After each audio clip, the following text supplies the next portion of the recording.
Chapter 321. Maydol couldn't believe that she was abandoned by the company like this. Why did she work so hard to act? She even hooked up with Mojave for her own future. In order to fight for resources, the company would get a share of the money she earned from acting. But now that something happened, the company abandoned her and betrayed her. Now that her contract was terminated, wasn't it telling everyone that this matter was true? She was someone's mistress and even had an abortion. How could this be? Hitting someone when they're down, ruthless. Maydol looked at her agent and only felt that her face was ferocious and cold, the same as the people in the company. You promised me that you would plead for the company, but in the end, it became a termination contract. Maydol broke down and threw the contract at Ning Shu's face. Ning Shu took a step back and didn't let the paper hit her face. She was speechless. What did Maydol think of her as? She didn't serve Maydol unconditionally. She worked for the company, not for Maydol. Maydol was a person who didn't have a clear mind. Ning Shu picked up the contract from the ground and handed it to Maydol and said, "Sign it, the company will compensate you." Maydol's tears flowed down. She pulled Ning Shu's hand and begged, "Sister Chen, I beg you, don't do this to me. I'm already in so much pain. Help me tell the company that I will work hard. You're an artist under me after all. This incident has caused a huge uproar. The company has to save its image," Ning Shu said calmly. Maydol's emotions were breaking down. Ning Shu roared, "For the company's image, are you going to abandon me? Am I not innocent?" Ning Shu, how exactly are you innocent? These are all facts, okay? Ning Shu was a little impatient. Having such an artist under her was like shortening her life by 10 years. If Chen Shi could get rid of Maydol, it would be good. Maydol had ulterior motives and walked the crooked path. Now she was saying that she was innocent. Ning Shu was sick of it. Maydol saw that she couldn't change the situation and finally signed the termination contract. Once she signed, the working relationship between Maydol and Ning Shu was also terminated. Ning Shu put the contract in her bag and left. Maydol saw that Ning Shu left. Her heart was empty and scared. She was used to her agent taking care of everything for her, so she didn't have to worry about anything. Now that she suddenly didn't have an agent and no one to take care of things for her, Maydol's heart was suddenly a little scared. She clutched the check tightly in her hand. This 10 million was the breakup fee that Mo Juefeng had given her. She would definitely rise up and make those who looked down on her regret. She would make the company regret, her agent regret, and Mo Juefeng regret. Let the woman who hurt her pay the price. Maybe it was because she was motivated, or maybe it was because she had reached the lowest point in her life. Maydol didn't have the previous self-pity and began to actively treat herself. The medical expenses were also a big expense. Before, it was always her agent who took care of it for her, so she didn't feel it. Now that the money flowed out of her own hands, Maydol suddenly felt that no amount of money was enough. Even if she had a 10 million check, Maydol's heart wouldn't be at ease. When her body was almost recovered, Maydol was discharged from the hospital. When she returned to the apartment, she found that the key couldn't open the door at all. Only then did Maydol remember that her contract had been terminated. She could only go out to find a house and then began to audition every day. However, many directors didn't want her, and the heat of the scandal from some time ago had not dissipated, so Maydol simply couldn't move an inch. Some bold men said that as long as they let Maydol sleep with them for one night, they would get a role. Maydol immediately refused. Those men said that Maydol was a hypocrite and just wanted to raise her value. Who knew how many people she had slept with? These men were nothing more than a kind of hunting mood, wanting to sleep with the woman who had slept with Mojave. Ning Shu had been busy with the affairs of his artists. Joey was going to release the second chapter of the album. The first album sold well, so the company decided to release another album. Now, Joey had been completely reborn. He was completely different from before. With Joey in her hands, Ning Shu finally had some status in the company. She was no longer the kind of manager who was dispensable. Xia Yi, a little fresh meat, acted in an idol drama. Although his acting skills were terrible, with his face, countless girls were charmed by his face, which made Xia Yi somewhat famous. Ning Shu took Xia Yi to various film sites to play extras to hone his acting skills. Xia Yi's acting skills were really not good. How far could he go with only his face? Who could guarantee that his face would always be good? There would never be a time when his face would decline occasionally. Xia Yi didn't like to play extras, but he was forced to do it by Ning Shu. He always begged Ning Shu to do it. He just didn't want to play extras. How could his handsome face be highlighted in ugly clothes? Ning Shu didn't pay attention to him. Occasionally, Ning Shu would see Maidol on the film site. Even if she played a small role, the director didn't want her. Maidol looked a lot thinner and haggard. When Maidol saw Ning Shu and Xia Yi, her eyes flashed. She didn't greet them and walked to the side as if she didn't know them. Obviously, she didn't want to talk to Ning Shu. Ning Shu didn't care. He found an extras for the little fresh meat that would ruin his image. Xia Yi didn't want to play it, so Ning Shu kicked him and threw him directly into the dressing room. Maidol saw Xia Yi playing extras from not far away. She also saw Ning Shu waiting for Xia Yi. Her manager used to wait for her like this. He waited for her to finish her scene and handed her a towel and water. Maidol was a little absent-minded. Only now did she realize how painful and difficult it was to fight alone. Maidol was glad that she didn't tear up the check. Otherwise, she didn't know what she would be like now. Maidol turned and left. Ning Shu glanced at Maidol's back. This mission should be completed. Maidol didn't have Mojave's protection now. It was a problem whether she could get the Best Actress award. Of course, Mojave might change his mind. But with Chiu Xian, the chances were very small. Ning Shu guessed that Chiu Xian's charm should be very high. After all, to win a man's heart, she needed to be charming. Even Ning Shu felt his heart tremble when looking at her. That man must like her very much. Ning Shu sat in the car and waited for Xia Yi. He picked up the entertainment newspaper. It was full of reports about Mojave and Chiu Xian. In short, they were showing off their love everywhere. In fact, Ning Shu admired Chiu Xian. Chiu Xian looked at Mojave affectionately in the photos in the newspaper. Needless to say, Mojave looked at Chiu Xian with love. Ning Shu didn't know whether Chiu Xian really liked Mojave or was pretending. But he could see that Chiu Xian was a woman who put her mission above all. It was impossible for her to fall in love with a man who was on a mission. Chapter 322. Ning Shu felt that Chiu Xian was quite ruthless. In the plot, it was Maidol and Mojave who were showing off their love everywhere.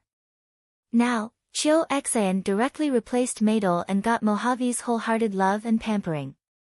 Mojave didn't like pure and beautiful women. The word pure and simple really had nothing to do with Chiu Xian. Maybe Mojave was addicted to Chiu Xian's charm. Not only in the newspaper, but even the huge LED in the square was showing the matter between Mojave and Chiu Xian. It also said that the two were going to get married soon. Ning Shu shook his head. This was the rhythm of driving Maidol crazy. It should be that Chiu Xian wanted to get more points, so she was poking Maidol's heart for the original owner.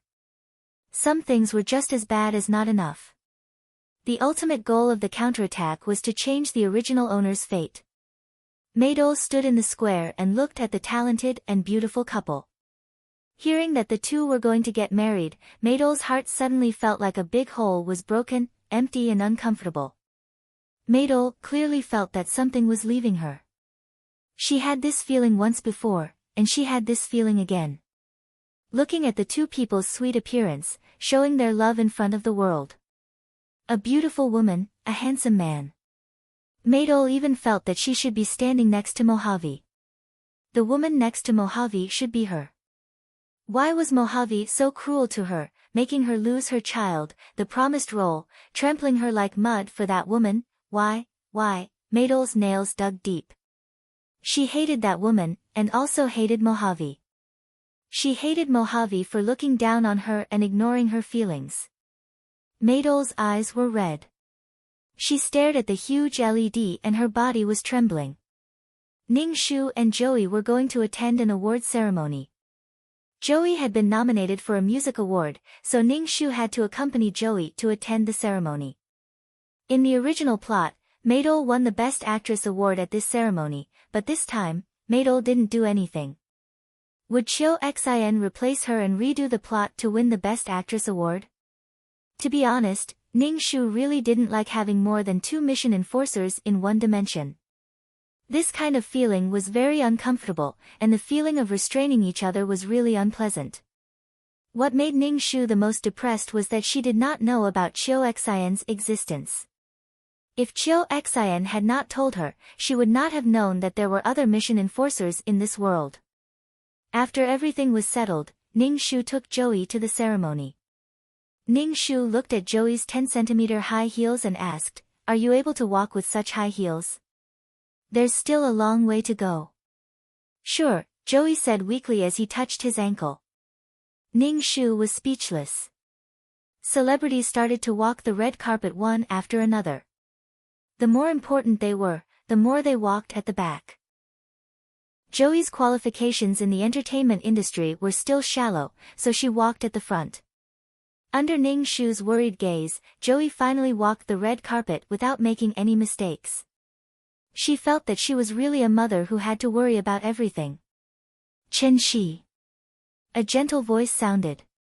Ning-Shu turned around and saw Chiu Xin in a white dress walking over with Mojave's arm. Ning-Shu stood in the crowd. He did not expect Chiu Xin to see him. Ning-Shu smiled at Chiu Xin and did not say anything. "You know her?"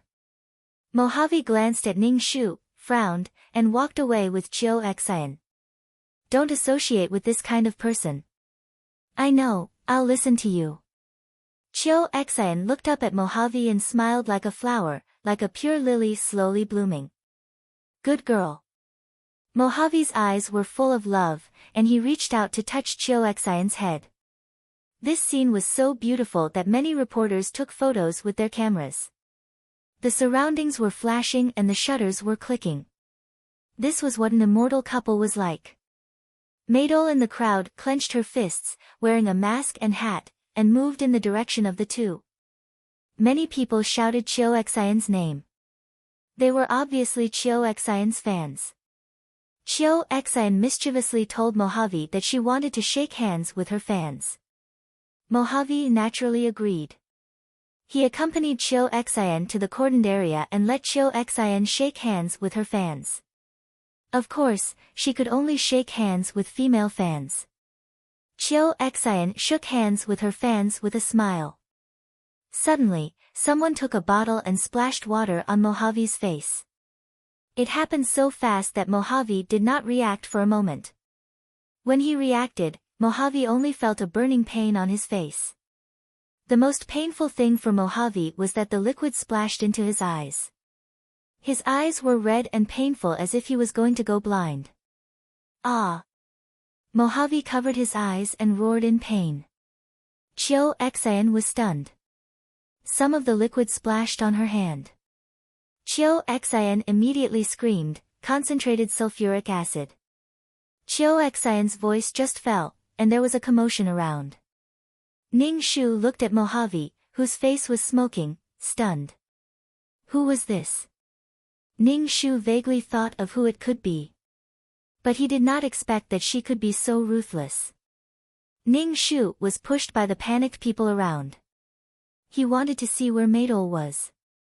Suddenly, he saw a person wearing a hat and a mask. She directly took out a watermelon knife and stabbed Chiu Xin's heart. In an instant, Chiu Xin's heart was pierced and her whole body was stabbed. Chiu Xin's expression was shocked and dazed. Ning-Shu knew at a glance that the murderer was Maydole. Anyway, He had worked with Maidol for a while. He knew a little about Maidol's figure. What shocked Ning Shu was Maidol's strength. The heart was in the chest, and the front was protected by the ribs. With Maidol's strength, it should be impossible for her to stab through Chiu Xian's body. Maybe this was the power of anger and hatred. Maidol was about to run away, but she was immediately restrained. Immediately, medical personnel came to treat Mojave and Chiu Xian. Chiu Xian fell to the ground and looked at Ning Shu's shocked face. She vomited blood and shouted to Ning Shu with difficulty, "Save me, save me, save me." Chiu Xian was Ning Shu's only life-saving straw because she and Ning Shu were the same kind of people. They were both task enforcers. Ning Shu really did not know how to save Chiu Xian. Seeing a task enforcer die in front of him, this kind of impact made Ning Shu unable to come back to his senses. The task enforcer who was in front of him a while ago was dead. Chiu Xian vomited blood. Various emotions flashed across her face. Fear made her beautiful face twist. Finally, her eyes became empty and she was completely dead. Ning Shu only felt his hands and feet go numb. His mind was blank. He did not even dare to guess what would happen to Chiu Xian. The chaotic scene was under control. The red carpet had been corroded by the concentrated sulfuric acid. Large puddles of blood flowed on the red carpet, turning it black. "Sister Chen, are you okay?" Joey ran to Ning Shu. "I was inside when I heard that something happened outside. I quickly came out." Ning Shu shook his head with a pale face. Chapter 323. After such a violent incident, the awards ceremony naturally could not continue. Moreover, the organizers were under a lot of pressure. A big shot in the entertainment industry was splashed with sulfuric acid. Now, no one knew if she was dead or alive. A female celebrity who was in the limelight died on the spot. A loving couple had ended up in such a state.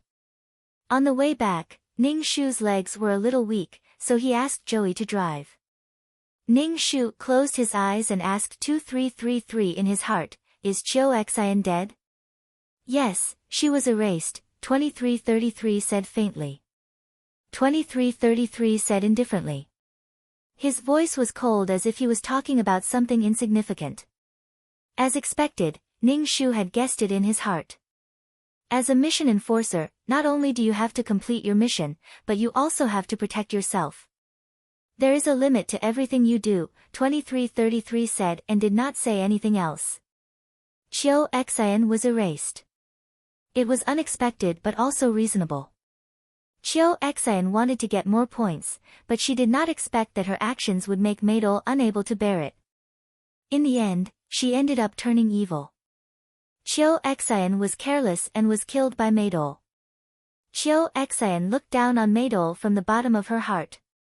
She probably did not expect to die in the hands of Maidol. Maidol was like a spring that was pressed to the extreme by Chiu Xian. What awaited her was a huge rebound.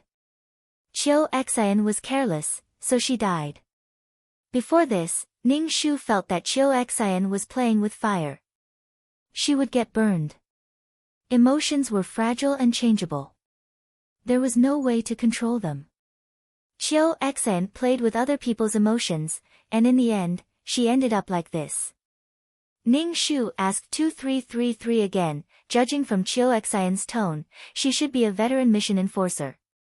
How could she be so careless? When Ning Shu was on a mission, he would always pay attention to his safety.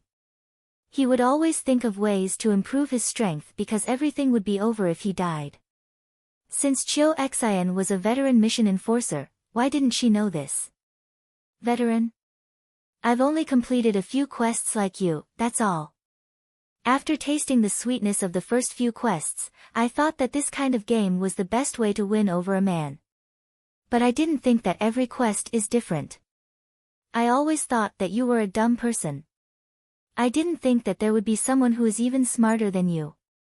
The world is so big, nothing is too strange, nothing is too strange, 2333 sighed. Ning Shu was speechless. Therefore, Ning Shu decided to max out his martial strength. If his IQ wasn't high enough, he could make up for it with brute force. Ning Shu felt that he would definitely be able to avoid what happened today. Perhaps he would be injured, but it wouldn't be so serious that he would be obliterated on the spot. Although cultivation was tough, it was worth it as long as he could keep himself alive. Ning Shu was more concerned about what happened next. Maydol was caught and confessed to her actions.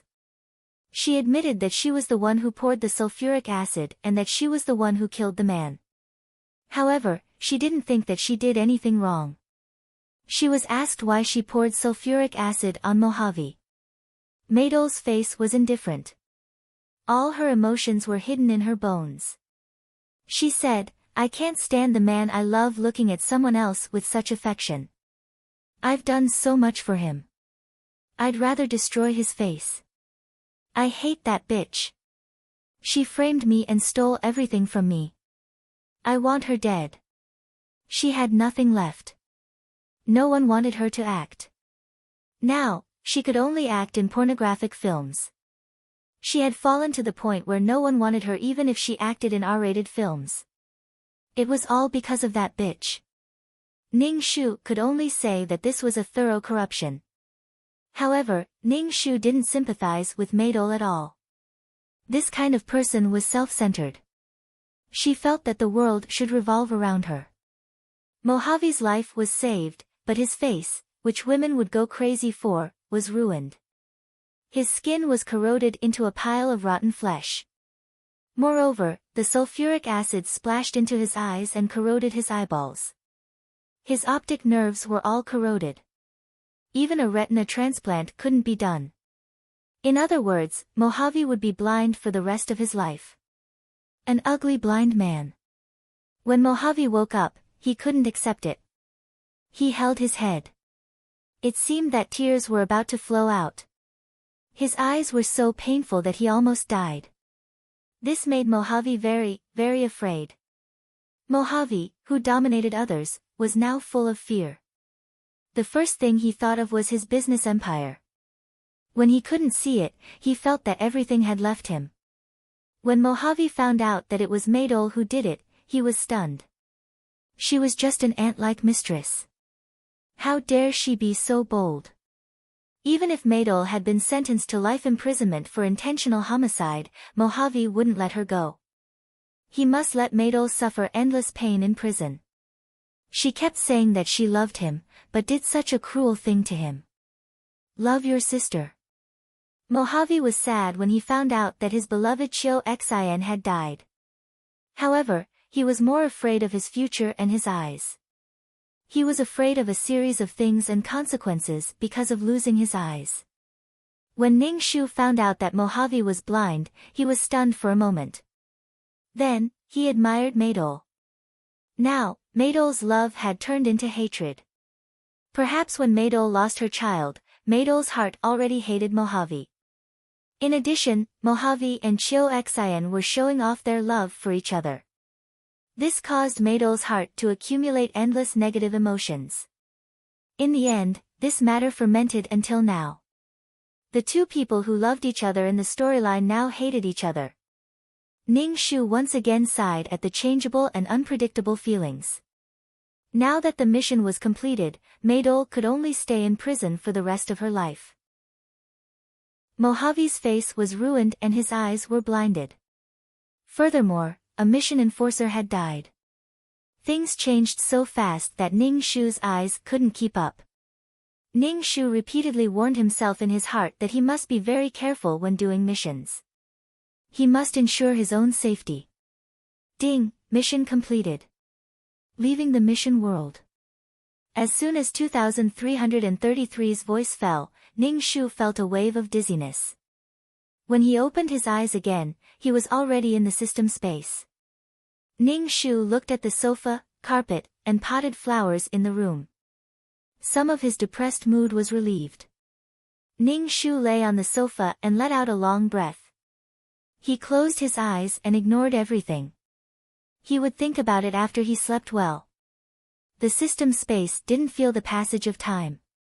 Ning Shu, who didn't know how long he slept for, woke up and stretched. He felt much more relaxed. The death of a mission enforcer in front of Ning Shu had a huge impact on her heart. For the first time, Ning Shu felt that mission enforcers were just ordinary people. They would die, and even die more tragically than ordinary people. Not even their souls would be left behind. This made Ning Shu's slightly smug heart settle down completely. She was just a mission enforcer. It was not a big deal. What she did was to prolong her life. To put it in a more noble way, it was to repair the realm and save the realm. As long as he was alive, everything was in vain. Chapter 324. Ning Shu saw that his soul was a little dim, so he first cultivated for a while. When his soul was not so dim, he said to 2333, "Look at my points this time." Okay. Ning Shu's status panel appeared in front of him. Number, 23333 Name, Ning Shu, Beginner Quest Taker, Age, 27 Experience, 4000060000 Soul, 200 HP, 60 Wisdom, 85 Charm, 3 Luck, 34 Intelligence, 120 Strength, 30 Aptitude, 26 Merit, 15 Skills, 5th Ring Spear Technique, Trash Fighting Technique, Peerless Martial Arts Rookie. Honorable Title, Goddess of War Aura, Mother of the World, Queen's Blessing, Model Worker, Qin Shi's Blessing, Completion of Qin Shi's Quest, Completion Rate 90, Gain 20 Attribute Points. What made Ning Shu a little surprised was that this quest's completion rate was only 90%, but the points were 60,000. 20 attribute points, it couldn't be any better, and there was also the title of Model Worker. This title was given to you by Qin Shi, probably because she saw that you took care of your work while completing the quest, so she gave you a halo. 2333 explained. Ning Shu nodded to show that he understood. To put it bluntly, Qin Shi cared about her work the most. After getting 20 attribute points, Ning Shu added them to his strength and aptitude. Strength was the foundation. Number, 23333 Name, Ning Shu, Beginner Quest Taker, Age, 27 Experience, 4000060000 Soul, 200 HP, 60 Intelligence, 85 Charm, 3 Luck, 34 Intelligence, 120 Strength, 30-15 Aptitude, 265 Merit, 15 Skills, 5th Ring Spear Technique, Trash Fighting Technique, Peerless Martial Arts Rookie. Honorable Title, Goddess of War. 2333 saw that Ning Shu added 15 attribute points to his strength, and felt very speechless. He felt that this quest taker thing had scared her, and it seemed like she was happily running towards the path of a strong female warrior. Well, I think it's better to add some points to intelligence. It's not good to have a big head and no brain. 2333 said. Oh, I'll add a point to wisdom next time, Ning Shu said casually. 2333, Ning Shu sat on the sofa and browsed through the system store. He saw a lot of things that he could exchange for, but when he saw his points, he immediately stopped. He felt that these points were not worth anything at all. Every time before you enter a quest, you have to redeem the items. After you enter the quest, the system will not redeem the items. So, the items you redeem will depend on your luck. Maybe you won't even need them in the quest. 2333 reminded Ning Shu. Ning Shu asked doubtfully, aren't you in charge of them all? How can such a thing be managed by a beginner system like me? This store's network is connected to every mission taker. Everyone knows the situation of the mission takers, so I don't have the authority to interfere with the matters of the system store. 2333 said dispiritedly. Ning Shu was a beginner mission enforcer, and 2333 was a beginner mainframe system. Oh, so you're a beginner too? Ning Shu suddenly thought of a problem. He asked 2333, for example, if someone was erased, what would happen to the system that was bound to her? Would she be erased as well? This topic was obviously not very pleasant. Even though 2333 was a series of numbers, he was still unhappy. He said, if you were erased, and I was about to enter the recycle bin and be reformatted, the system that comes out will be different from mine.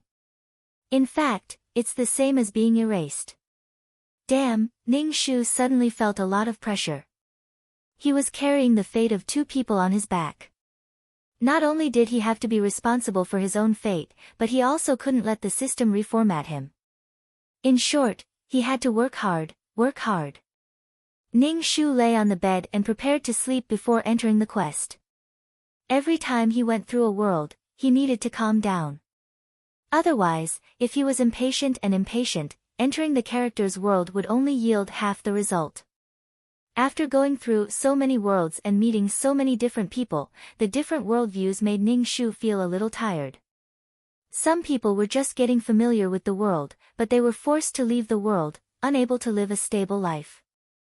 However, it also made his mind stronger.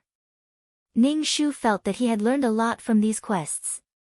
Some of his perseverance now seemed precious, and some of his principles could not be broken. When Ning Shu woke up, he felt a lot more relaxed. The negative things had to be discarded.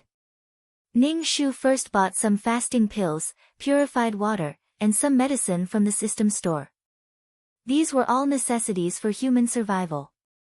Even if he entered a harsh environment, he could survive. 2333, let's go do some quests. One day, I will also be able to enter a high-level world and interact with many mission enforcers. Before Ning Shu could finish his words, his mind suddenly went blank, and he was instantly teleported away. Fuck. When his soul completely merged with his body, Ning Shu opened his eyes. What entered his sight was a dark cave. Ning Shu looked around, a little confused. It was indeed a cave, and there was a bonfire. He was now lying on the ground of the cave covered with withered grass. There was even a thumb-sized, pitch-black, ferocious-looking reptile crawling in front of him. Ning Shu immediately sat up, goosebumps all over his body. He grabbed a rock and threw it at the reptile. The reptile squeaked when it was hit, and green liquid splashed out. It was too fucking disgusting. Ning Shu covered his mouth and found that his hands were very dirty. There was a strange smell on them, and there was more hair on the back of his hands than humans. Ning Shu was stunned for a moment. He reflexively touched his chest and found that his body was like the fur of an animal, and it was naked. Fortunately, it was drooping, but it felt sticky and dirty. But at least he was relieved. He thought he was a man. Ning Shu found that he was very dirty, and there was dust on his hair. His loose hair was stuck together, and there was a strange smell all over his body. Ning Shu couldn't stand it, and this body felt very uncomfortable. He was dizzy and coughing. It seemed that he had caught a cold, and he was also having a high fever. Fuck, you're awake, you're awake. A woman dressed similarly walked in. Seeing Ning Shu sitting in a daze, she quickly put down the firewood in her hand. Fuck, you're really awake. The shaman said you might die. I didn't expect you to wake up. The woman came in front of Ning Shu, and Ning Shu suddenly smelled a smell of sweat mixed with something else. Ning Shu's nose, which was stuffed with cold, seemed to be cured by this smell. Fuck, what's wrong with you? Fuck, say something. The woman saw that Ning Shu was in a daze, and her dark face came closer to Ning Shu. She looked anxious. Chapter 325. Ning Shu listened as the woman kept saying, grass. He didn't know if it was an auxiliary word or if the body's name was grass. It seemed that this quest was quite difficult. Ning Shu wanted to talk to her, but he found that although he could understand, he couldn't speak. To Ning Shu, the woman was screaming. Ning Shu had to put in a lot of effort to understand. Ning Shu shook her head at the woman before lying down. After lying down, Ning Shu smelled a musty smell from the withered grass on the ground. Moreover, it was very damp. What the hell is this place? The woman saw that Ning Shu had closed her eyes and didn't disturb her. She added some firewood to the fire and left the cave. Ning Shu heard the footsteps go away. He asked 2333 to give him the pills he exchanged. This body had caught a cold. Ning Shu swallowed the pills with difficulty and began to accept the quest. This was a primitive society. Barbaric, slaughtering, eating raw meat and drinking blood, living in caves and primitive forests. Every living thing lived in this cruel environment, evolving and surviving. The original owner's name was Grass. She was a female of the winged tiger tribe. She fell into a river full of piranhas. If not for the help of her tribesmen, she would have been dismembered by the piranhas. The female's body was weak to begin with. Coupled with the shock, she caught a cold. The shamans in the tribe fed the grass some strange things, but the grass didn't wake up. Then, Ning Shu came over. This was a world of beast men. Every male had the ability to transform. For example, the winged tiger tribe could transform into a winged tiger during battle. They could run and fly. Other than the winged tiger tribe, there was also the black snake tribe. As the name suggested, they could transform into a snake and use their large body to strangle their prey. In short, there were many types of beast men. Snakes, bears, foxes, and lions. They used their powerful strength to hunt and protect their tribe. Compared to the powerful transformation ability of males, females were much weaker. They didn't have powerful transformation abilities and their bodies were weak. In such an extremely harsh environment, it was very difficult for females to survive until they reached maturity. Therefore, to every beast-man tribe, females were very precious. They were related to the reproduction of the entire tribe. However, the arrival of a single person caused a tremendous change in the beast-man world. Chica, a university student, was traveling through the forest and lost her way. Then, she walked and walked until she arrived at a primitive forest. Qianjia was almost killed by the dangerous animals in the primeval forest. Fortunately, she was rescued by the winged tiger clan who were hunting outside. Then, they brought her back to the winged tiger clan. Qianjia had never thought that she would come to such a place after walking for so long. Moreover, it was a primitive society where people ate raw meat and drank blood. When asked about her origin, Chica lied and said that she came from another continent, which was very, very far away from here and could never return. After that, Chica began a vigorous transformation plan. She made pots, built houses, found food seeds and vegetables, and let the primitive beast men who only knew how to eat barbecued meat taste unprecedented delicacies. Although they didn't know how Chica, who couldn't even distinguish between leeks and wheat sprouts, was able to find all kinds of food and rich spices in the primeval world. It really made the conditions of the beast men better. Chica's skin was white and her appearance was delicate and pretty. She was very different from the male and female beast men in the tribe. There was only comparison when there was comparison. After these males saw Chica, they developed a sense of beauty. In the past, all the female beast men looked like this. However, now that they saw Chica, her skin was white and she was petite and cute. She wasn't as dark as the female beast men, and she didn't have fur on her body like the female beast men. Therefore, many winged tiger clan males liked Chica. Chica was even crowned as a goddess. Chica also liked beast men because the male beast men were very charming and wild. Their silhouettes were deep and European. After that, Qianjia began her magnificent harem life and started a primitive matriarchal society. Because of Qianjia's unique ability, every tribe would constantly kidnap her, wanting her to develop their own tribe. In the end, she would always be rescued by the winged tiger tribe. Although she was rescued, Chica attracted many men. There were all kinds of beast men. There were bears, lions, foxes, and snakes. The future partner of the original owner, Grass, was one of the members of Chica's harem. Because the females in the tribe were precious, it was very difficult to find a wife. The beast men were very loyal to each other's partners. Although her future partner liked a different female, Grass didn't say anything. After all, survival was the most important thing. She didn't have so many thoughts and schemes. Besides, how complicated could the primitive people be? However, they didn't expect that an earthquake would change the world. The panicked large and ferocious animals in the primitive forest almost trampled the tribe. The chief urgently led the entire tribe to migrate. The females didn't have the strength, so they relied on the males to transform and send them away.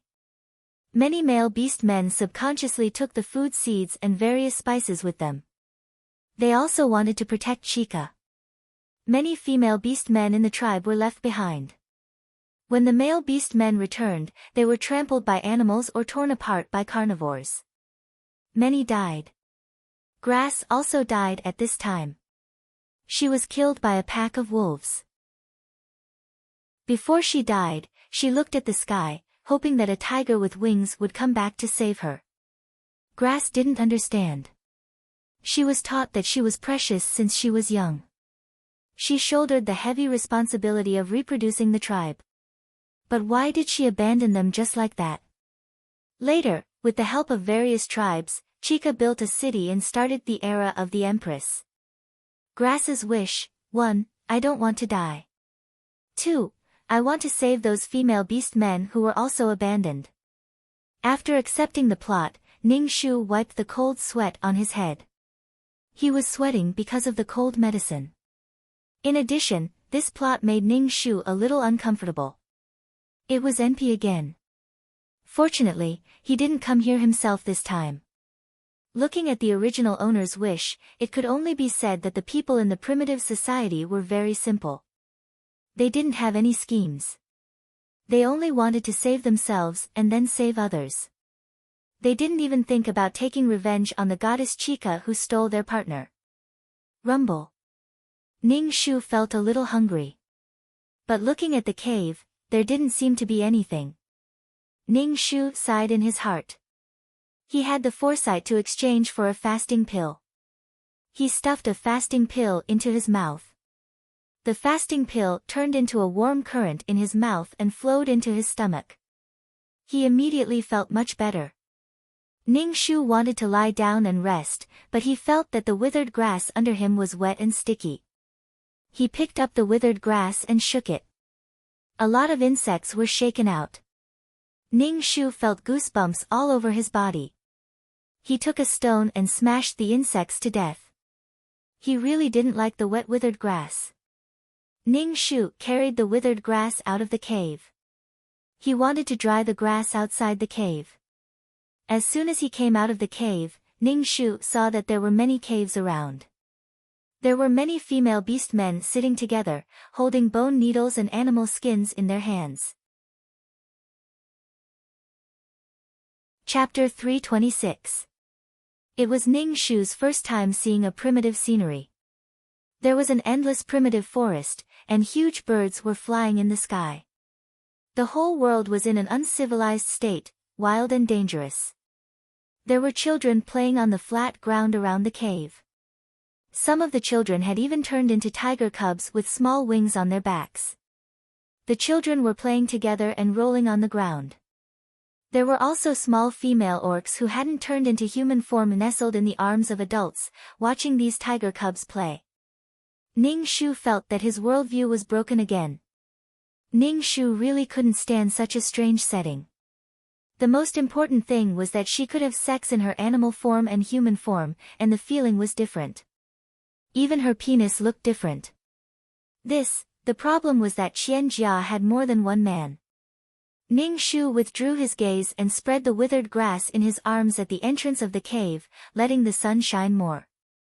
Ning Shu raised his head and saw two dazzling suns in the sky. Fuck, my worldview. Fuck, why are you up? A female orc turned her head and looked at Ning Shu. She quickly got up from the stone bench and walked in front of Ning Shu. Ning Shu recognized this male and female orc. He had added firewood to the fire in her cave before, and he was called Ji. His name was either Chao or Ji. As a person who had traversed the world, he really couldn't accept the name Chao. Fuck, are you feeling better? Ning Shu asked Ji. Hearing her own name, Ning Shu couldn't help but let her imagination run wild. If she were to introduce herself in the future. Fuck. I'm much better. Ning Shu stammered, but he finally said it. Ji was taller than Chao. His face was dark, and the hair on his face was about half a centimeter long. According to aesthetics, female orcs were considered ugly. However, the male beast men were very charming, very, very charming. For example, the male beast men of the winged tiger race had amber eyes like tigers, while the male beast men of the black snake race had feminine beauty. Ning Shu completely suspected that this setting was for the convenience of the female lead. All males were charming, and both sexes were ugly. Then in this world, only Chica was the prettiest and most beautiful person. However, in terms of survival, male beast men could transform into tigers to keep warm in the unusually cold winter, but female beast men could not. They could only grow fur to resist the cold, and their dark skin could absorb more heat. Besides, there were 2 suns in the sky, so it was impossible not to get dark. Why don't I come to your house? Ning Shu invited Ji. After all, she was the first person he saw after he woke up. Primitive people did not know how to be polite. As soon as Ning Shu invited her, Ji entered Ning Shu's cave. Ning Shu looked at the dark cave and felt a little bitter. Ji sat on the ground and added some dry wood to the fire for Ning Shu. Damn, I wonder what the hunting team got this time. The weather is getting colder. I don't know if we can survive this winter. Ning Shu said to Ji. Ning Shu was a little absent-minded. He guessed that the hunting team would bring Chica with them this time. By then, the whole winged tiger race would have a qualitative leap. Ning Shu did not have any bad feelings towards Chica. After all, she had changed the barren situation of primitive beast men. It was normal for a capable person to like many people. However, from a long-term perspective, it was not good. Every species underwent slow natural selection. Chica had found seeds, wheat, corn, and even rice. The winged tiger race had chosen to let most of the beast men start farming and raising animals. A small number of male beast men resisted the wild beasts that wanted to rush into their race. The whole world was a primitive society full of dangers. The beastmen's transformation ability was to hunt and protect themselves, but now they were all farming. These things could meet the needs of the beast men, so their transformation ability would slowly deteriorate. However, this world was still a dangerous and wild world. There were powerful animals, and it had not yet entered the era of farming. By then, the beastman's situation would be even more difficult. This kind of choice might even cause the beastmen to be eliminated by natural selection in the future. Everything had its advantages and disadvantages. A primitive world should be full of killing and challenges. All creatures were adapting and evolving their genes. It was easy to pull one's balls if one took a big step. Ning Shu felt that he was thinking too much again. He sat next to Ji and said, I guess they'll be back soon. Ji stirred the fire and then turned to look at Ning Shu. She was a little surprised and said, the shaman said you wouldn't wake up. I didn't expect you to wake up. Ning Shu smiled and showed his teeth, which made Ji's face a little ugly. Ning Shu could only feel lucky that there was no mirror in front of him. Ning Shu talked with Ji casually and asked about the situation of the winged tiger tribe indirectly. For example, the future partner of this body was very strong and ranked in the top in the tribe. Ning Shu knew from the plot that the person who saved Qian Jia was the son of the patriarch, the young patriarch of the winged tiger tribe, Rui. Rui regarded Qian Jia as his partner. At this time, there was a cheer outside, like a roar. Ji's face was full of smiles. The hunting team is back. Then she pulled Ning Shu out of the cave. Ning Shu looked up and saw many tigers almost as big as a couch, flapping their wings and flying in the sky. There were so many tigers flying together that it seemed to cover the sky. These tigers were holding dead gifts in their mouths. Ning Shu's sharp eyes saw a man sitting on the back of a big golden tiger. These tigers with wings flew down and then turned into men in an instant. Their bodies were naked, with the tiger's own fur covering their private parts. They looked like small fur skirts. Every male orc had a strong body with bulging muscles and a V-line vest. They looked very sexy, wild and sexy. Every male orc was not bad. It was like a group of beautiful men. Ji pushed Ning Shu and said, "Let's go. Your Kai is back." "My Kai? He won't be mine soon." Ning Shu followed them. The clansmen began to talk about the results of the hunt, but there was something more attractive. The orc surrounded Qianjia. She slid down from the tiger's back. Being surrounded by so many people, she suddenly became a little timid. Qianjia came to a strange place. She couldn't figure out how she came here. This was a place where people stayed. This was a wild and uncivilized place. Seeing this little female orc was scared, several male orcs wanted to comfort her, but Rui was standing next to her. It seemed that Rui wanted to take this little female orc for himself. Qianjia was very dependent on the man who saved her, so she stayed close to the young patriarch Rui. Ning Shu looked at Qianjia from head to toe. She was wearing a short-sleeved t-shirt, jeans, and a small bag on her back. Her skin was white and her face was delicate. She was a little beauty. But in a group of female orcs, her 5 points of beauty became 10 points. She was a peerless beauty. Chapter 327. Rui seemed to have sensed the little female's fear, so he pulled her back to his cave. Although Qianjia had left, the male orc still fixed his eyes on Qianjia. He was obviously curious about this little female. "She looks so strange, but she's pretty." Ning Shu sighed. Ning Shu said perfunctorily, "Yes, she's pretty." Then he wanted to go back to his cave to practice his unique martial arts. Since the mission was to save his life and try his best to save people, he must have strong martial arts. Ning Shu suddenly realized that no matter where he was, he could not rely on other people, especially men. Nothing had happened yet, but these men could not take their eyes off Qianjia. Ning Shu had just taken 2 steps when he was stopped by Ji. "You can go back if you don't take the meat." "Oh." Ning Shu just realized that after every hunt, the hunting team would give some to the female orcs first. After Rui left, the person who distributed the meat was the second in command of the hunting team, who was also the future partner of the original owner of the body. Ning Shu looked at the man named Guy. His leather skirt was black with yellow fur. After transforming, he should be a striped tiger. He was very handsome, with bronze skin, deep facial features, and a pair of tiger eyes. He found that these male orcs were all in line with the modern aesthetic, as if they were tailor-made for Qianjia. It felt like a fantasy. They could change between a tiger and a human body, but they were not spiritual beasts. Guy gave Ning Shu a few pieces of bloody meat. He looked at Ning Shu with his tiger eyes and asked, "I heard that you're sick." "Oh, much better." Ning Shu was very cold to Guy. After all, he was not her man. She was determined not to steal the man from the heroine. Besides, she had more important things to do now. No matter how handsome Guy was, Ning Shu was eager to go back to practice his unique martial arts.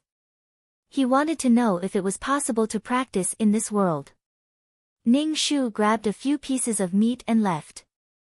Guy wanted to stop Ning Shu, but he still had work to do. After returning to the cave, Ning Shu placed the meat on the stone bench and then sat on the ground to cultivate. In a primitive society, the spiritual energy should be quite abundant. After cultivating for a while, Ning Shu felt his body trembling slightly. It was as though his body was incapable of cultivating. If he couldn't cultivate, he could only be a weakling. How could he protect himself? Ning Shu continued to cultivate. He felt very, very hungry. When he saw the bloody meat on the stone bench, he wished he could just eat it raw. Ning Shu stuffed a fasting pill into his mouth. Only after the fasting pill flowed into his stomach did he feel his hunger dissipate a little. Ning Shu frowned. He felt that the female beastman's body was very strange. In the words of the school doctor, it was a genetic defect. The male beastmen were so strong, but the female beastmen were so weak. Pregnancy and childbirth would kill the female beastmen. Or could it be that the genes of the male evolved, and because the females were protected by the tribe, they couldn't keep up with the evolution of the males? Damn, Ning Shu slapped his head. What was he thinking? His brain was stupid to begin with, and he was still thinking about such profound things. Ning Shu was stubborn and insisted on cultivating Qi gene. However, what made Ning Shu feel discouraged was that he really couldn't cultivate Qi gene. He just felt very hungry. He ate a few fasting pills, but he still couldn't cultivate Qi gene. Peerless martial arts could only transform the body and fill it with strength after cultivating Qi gene. After experiencing several worlds, Ning Shu was already very familiar with cultivating peerless martial arts. However, he felt that it was extremely difficult to cultivate. This meant that the aptitude of this body was very poor. Moreover, Ning Shu didn't dare to eat the spirit marrow crystal. Without Qi gene in his dantian, he could absorb the terrifying spiritual energy from the spirit marrow crystal. The spiritual energy would explode his body into pieces. Ning Shu sighed. Looking at the bloody meat, he didn't know how to eat it. He roasted it. Ning Shu was speechless. It was only after staying in the primitive society that he realized the convenience Qian Jia brought to the primitive society. He thought that she was a goddess, a messenger sent by God. Ning Shu took the bloody meat to Ji's house next door and said to Ji, "Let's eat it together." Ji saw Ning Shu take all the meat and said, "Are you going to eat all of it? If you don't store it, when there are 2 shiny round stones in the sky, winter will come." 2 shiny round stones in the sky. Ning Shu rolled his eyes. Damn, 10 moons? What the hell? Fortunately, it wasn't 10 suns. Ning Shu twitched the corner of his mouth. It will spoil easily. Eat it. It's not very hot now, so it won't spoil easily. The hunting team said that it's not easy to hunt in cold weather. Damn, you'd better save some. Okay. Ning Shu wanted to say that without salt and rouge meat, the meat would be smelly. What could he eat? He just needed to wait for Qian Jia to find the salt mine. Then everyone would have salt to eat. Qian Jia should do some things, but it would be strange if she did it. Ning Shu didn't want to be special. Sometimes, being special was a kind of trouble. Ji roasted the meat for Ning Shu without washing the blood off. She just roasted it directly. There was salt in the blood, so it was good to roast it like this. Orcs in the hunting team would drink the blood of their prey to replenish the salt in their bodies before biting their prey's neck. Orcs also had their own way of survival, so he summed it up bit by bit. However, looking at the black roasted meat, Ning Shu had no appetite at all. Ji handed the roasted meat to Ning Shu. Ning Shu took it, smelled it, and took a bite. The meat was quite tough, with an earthy taste and a little salty. Thinking that he needed a lot of energy to practice the unique martial arts, Ning Shu bit the meat and ate it. Ning Shu asked Ji to take care of the rest of the meat, saying that he didn't feel well and asked her to help him. Ji agreed and asked Ning Shu to have a good rest. After all, the shaman had said that the grass might not live long and would be taken away by God. Ning Shu was speechless. Primitive people were so straightforward. If it were other people, they would think that Ning Shu was lazy and wanted to slack off. Ning Shu went back to his cave and began to practice. When he was hungry, he gave him a fasting pill.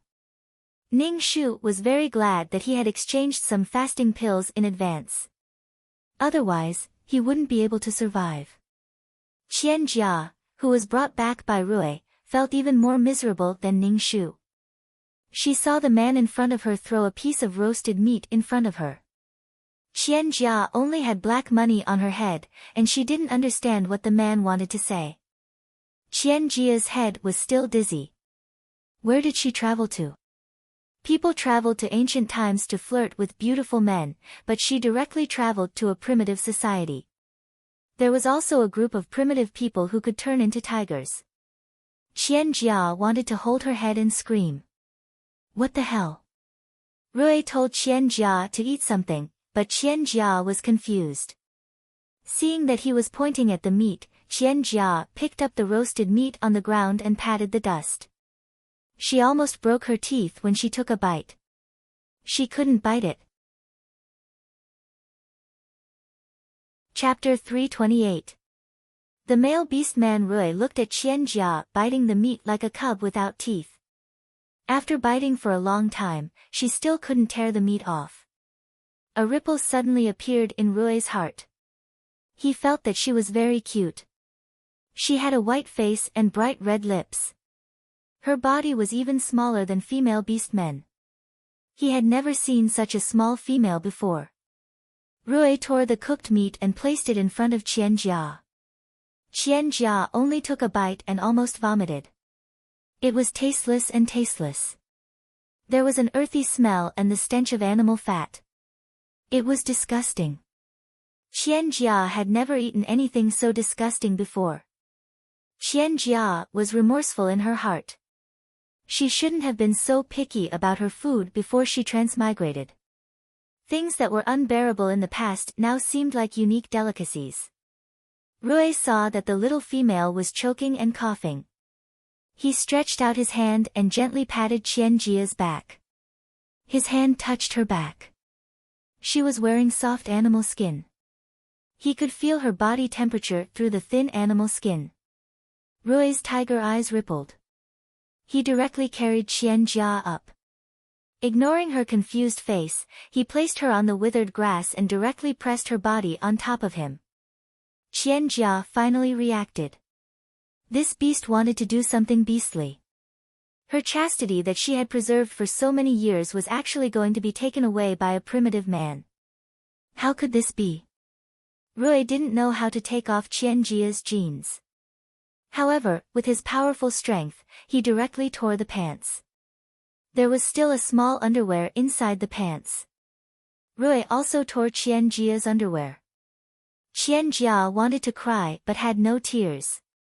She was extremely scared. She cried and hit Rui, who was on top of her. However, she couldn't change her fate. Rui sucked on the dark red top as if he was fascinated. Her body was filled with a fragrance that made Rui very fascinated and infatuated. Qian Jia was teased until her body went soft. She also saw such a handsome face with deep contours and a pair of tiger eyes that seemed to be brewing water. Qian Jia was instantly mesmerized. It was a romantic night. Ning Shu cultivated for an entire night and ate a bottle of fasting pills. However, he still couldn't cultivate Qi Jin. This made Ning Shu very depressed.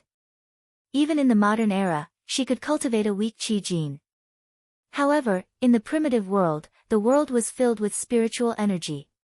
She actually couldn't cultivate Qi Jin. This was illogical.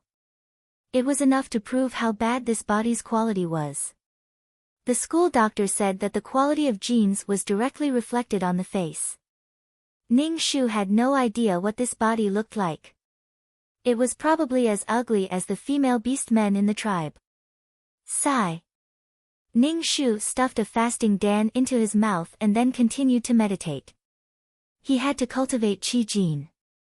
As long as he could cultivate Qi Jin, then he would be able to eat spirit marrow crystals. Without Qi Jin to help him absorb the terrifying Ling Qi of the spirit marrow crystals, Ning Shu did not dare to court death. At this moment, Ning Shu heard heavy footsteps at the door.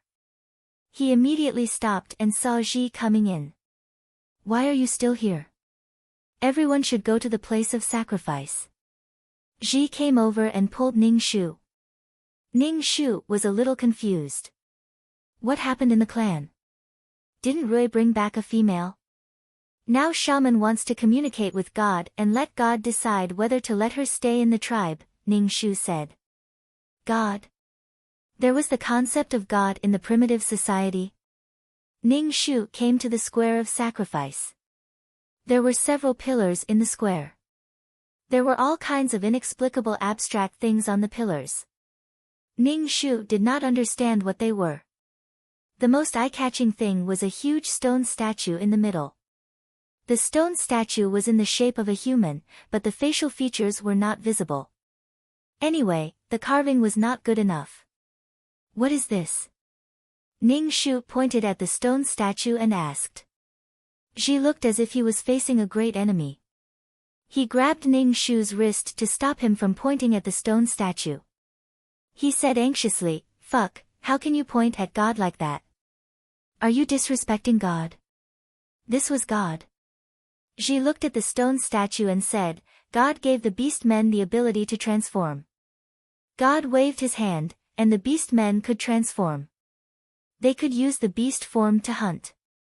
Ning Shu, ha, I don't believe it. The beast men of the tribe gathered in the square. Ning Shu looked around. Even the little beast men had come.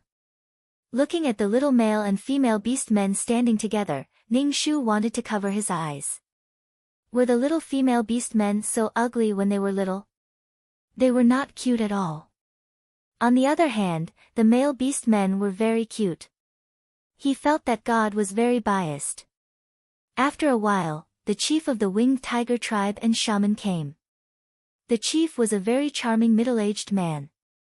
The shaman was a female beast man with bird feathers all over her body. Coupled with her ugly face, Ning Shu wanted to cover his face. Because a female beast man has appeared in the tribe. Now, we are going to tell God about it. God will decide whether this female beast man can stay in the tribe, the shaman said in a hoarse voice. Rui turned into a tiger and carried Qian Jia directly to the sacrifice square. Under the gaze of everyone, Qian Jia was a little embarrassed to get off Rui. There was a blush on her white face. She stuck out her tongue embarrassedly. Ning Shu narrowed his eyes and looked at Qian Jia. Her t-shirt was a little dirty. She was no longer wearing jeans. Instead, she was wrapped in animal skin to cover her breasts. A pair of white and tender legs were exposed. She was not wearing shoes. Under the sunlight, they reflected a pearl-like halo. Her black hair was a little messy because of the wind. The contrast between black and white was very beautiful. Ning Shu had seen many female beast men with ugly faces. Even though he had seen many beautiful women, when he saw Qian Jia, he could not help but feel stunned. He felt that Qian Jia today was more charming than yesterday. She had probably become Rui's partner. Ning Shu looked around and saw Guy, the future partner of this body. He was staring at Qian Jia with a pair of tiger eyes. His amber eyes were full of surprise and amazement. Although he did not know what beauty was, when he saw this little female, his heart was stirred. Ning Shu withdrew his gaze. Not only the male beast men could not move their eyes away from Qian Jia, but also the female beast men could not move their eyes away from Qian Jia. Hey, this female beast man is so beautiful. Which tribe is she from? Ji exclaimed. Ji then touched his hair, looking a little dispirited. Ning Shu looked at Ji and felt that it was quite funny. Qian Jia was really capable. She had directly changed the beauty standards of the beast men. Qian Jia was beautiful now. However, after being nourished by the beast men, she would become more and more beautiful in the future. This female beast man, please put your hand on the god's stone. The shaman looked at Qian Jia and frowned. He did not know whether this female beast man would bring good luck or disaster to the tribe. Qian Jia did not understand what this man with bird feathers was saying to her. She could not understand, so she could only look at Rui for help. Last night, the two of them had physical contact. Qian Jia had already regarded Rui as someone she could rely on. Chapter 329. Seeing that the female beast did not respond, the shamaness repeated, "Put your hand on the god's stone." Rui saw that his little female was very embarrassed, and she was looking at him with tears in her eyes. He grabbed Qianjia's hand and walked to the altar in front of the stone statue. Rui put Qianjia's hand on a stone on the altar and smiled at Qianjia. Ning Shu looked at the stone. It was oval-shaped and palm-sized, but it was gray all over. It did not look special. How could it be a god's stone? The more powerful items were all dusty, just like the chaos gems and low-quality primordial crystal stones. Qianjia's hand was on the stone, and she felt the stone get hotter and hotter. Finally, it felt like her hand was going to blister. Qianjia could not take it anymore, and she quickly pulled her hand back. Qianjia retracted her hand, only to see the gray stone emit a bright light, and this bright light directly pierced into Qianjia's forehead. This is an auspicious sign, an auspicious sign. A goddess from the heavens, a goddess from the heavens. The shamaness was so excited that the feathers on her face fell off. Qianjia was stunned for a moment. Suddenly, she could understand what they were saying. She understood the language of the beast men. Little female, what's wrong? Rui saw that the little female was in a daze, and he asked with concern. I'm fine. Qianjia said the beastman's language in a tongue twister, and Rui was very surprised. This is the blessing that God gave to this female beast. What is your name? The shamaness asked Qianjia. My name is Qianjia. The shamaness nodded with satisfaction. From now on, your name is Jia. You are a member of the winged tiger race. Ning Shu was speechless. Ning Shu looked at the witch, this female stick, calling Qianjia a goddess. She didn't know what to say. But Ning Shu was very curious about what the oval-shaped stone was. It looked like something good. 2333 system, what is that? Ning Shu asked 2333 in his heart. 2333 said with surprise, I did not expect this place to have 1,000-world stone. What is the 10,000-world stone? Ning Shu asked, his eyes staring at the 10,000-world stone on the altar, feeling that it was a good thing. The 10,000-world stone can only be found in high-level planes. It's the cornerstone that supports a plane. However, the 10,000-world stone is even more amazing because it records the entire plane's matters. The formation of the laws are all recorded inside. Don't be fooled by its small size. It contains the endless vast process of the formation of the plane's laws. This thing is extremely precious. If a powerful expert obtains the 10,000-world stone and comprehends the laws within, their future will be limitless. 2333 was also a little excited. What a lucky bastard. Ning Shu clutched his chest. Damn, such a good thing was right in front of him, but he couldn't get it.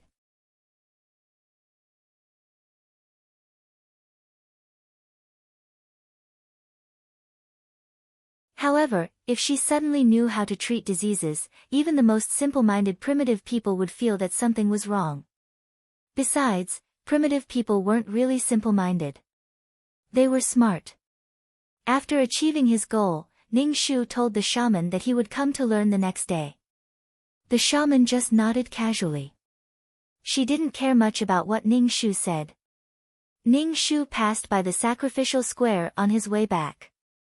He glanced at the stone of all worlds and looked away with difficulty. Then, he saw Ji waiting for him. Ning Shu suddenly felt warm. Although it was hard to survive, people got along well with each other. Looking at Ji walking toward him, Ning Shu swore in his heart that he would cultivate qi and change his fate. He also wanted to save Ji. If possible, he wanted to save as many abandoned females as possible. He wanted to fulfill the original owner's wish. Ji was a little younger than this body. Her future partner was still uncertain. However, many male orcs had their eyes on her. But now, Qianjia was here. The male orcs had never seen such a beautiful female before. They became picky. It could be said that Qianjia's arrival had subtly lowered the status of the female orcs. In addition, Qian Jia had more than one partner. Every male orc wanted to be her partner. The female orcs, who used to be precious, became dispensable. Some male orcs even wanted to be partners with the female orcs. They didn't cherish them as much as before. Chapter 330. Ning Shu began his busy life of practicing martial arts at night and learning herbs from the shaman during the day. When Ji heard that Ning Shu was learning from the shaman, her face changed immediately. Damn, why do you want to learn from the shaman? Do you want to be a shaman? Ning Shu said carelessly, I want to be a shaman, but the shaman doesn't seem to like me. Fuck, witches are not allowed to have partners. Although they have a noble status in the tribe, they are still lonely. You have Kai, why do you want to be a witch? Ji tried to persuade Ning Shu. She felt that there was something wrong with her neighbor's head. Both Ji and Chao had no parents, so they were very close. Ji didn't want Chao to be lonely for the rest of her life. Other female orcs who were close to Ning Shu heard the news and came to persuade Ning Shu, which made Ning Shu feel helpless. She was really just there to learn. Why did these people think that it was not good to be a shaman without a partner? In fact, Ning Shu wanted to be a shaman. At least he had a high status, which was similar to the chief of the tribe. He was respected. As for a partner, Ning Shu could only laugh. However, Ning Shu accepted the good intentions of these female beast men. They were all concerned about her. Ning Shu said that he was sick and scared, so he wanted to learn about herbs from the shaman. Ji was skeptical, but there was no way to stop Ning Shu from going to the shaman's cave. As soon as Ning Shu walked into the cave, he smelled the fragrance of herbs, which was very pleasant. In the shaman's cave, there were a few brightly colored stones and seashells. There was a stone bed in the cave, and the bed was covered with animal skins. The shaman's cave was probably the best in the entire tribe. When the shaman saw Ning Shu, he pointed to the herbs on the stone bench and told Ning Shu what they were for. Ning Shu looked at the herbs on the stone bench. It was prunella, which was used to clear heat and detoxify, clear the liver and improve eyesight. It was used to treat diarrhea and diarrhea. For orcs who had been eating smoked meat, prunella was really important. However, the herb in the shaman's mouth wasn't prunella, but some kind of divine herb. If there was a problem, it would be fed to the beast men. Ning Shu was speechless. Is it really okay to eat like this? It seemed like the shaman didn't know a lot of herbs. Ning Shu had learned all the herbs that the shaman knew.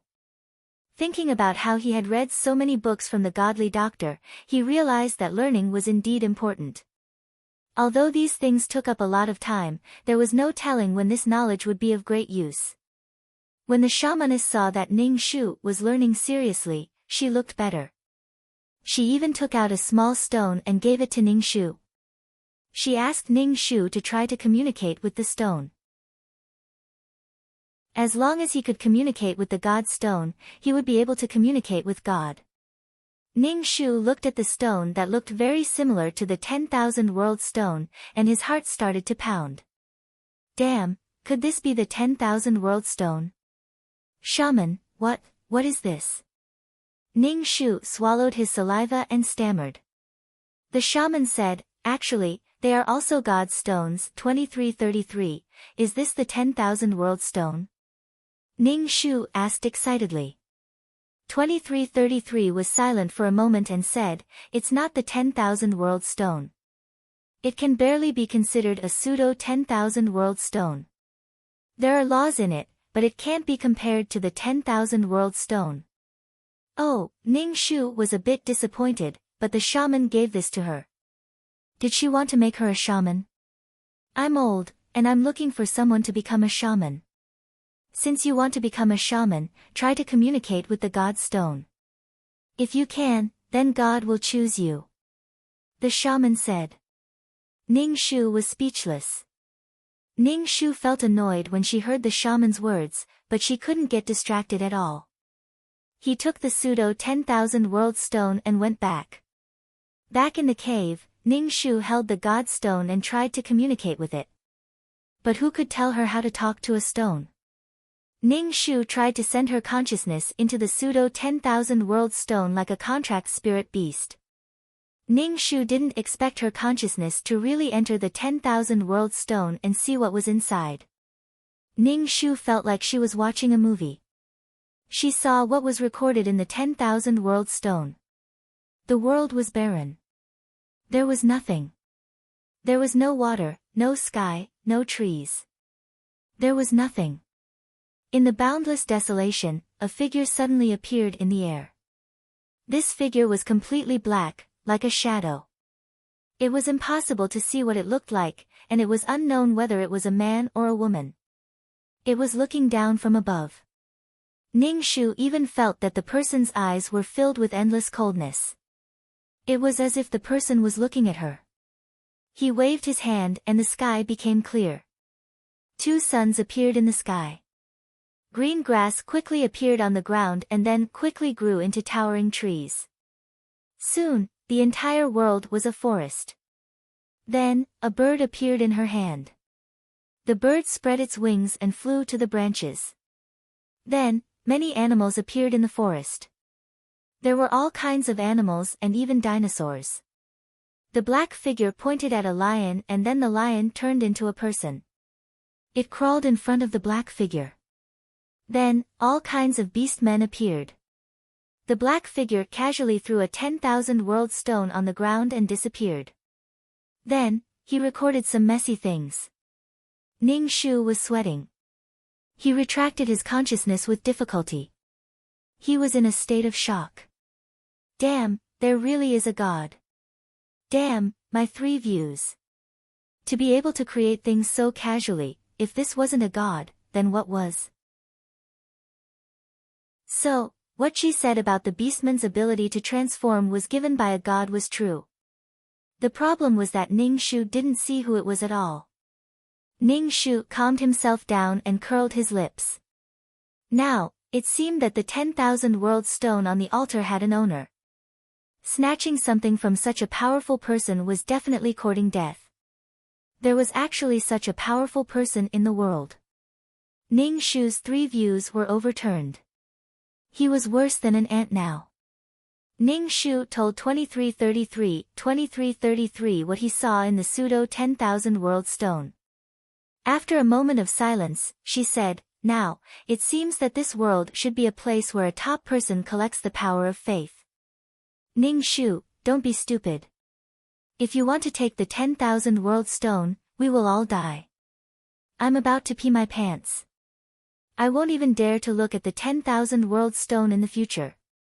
Ning Shu rolled his eyes. Taking a deep breath, Ning Shu decided to forget what he saw. Looking at things of a higher level would only make one more depressed.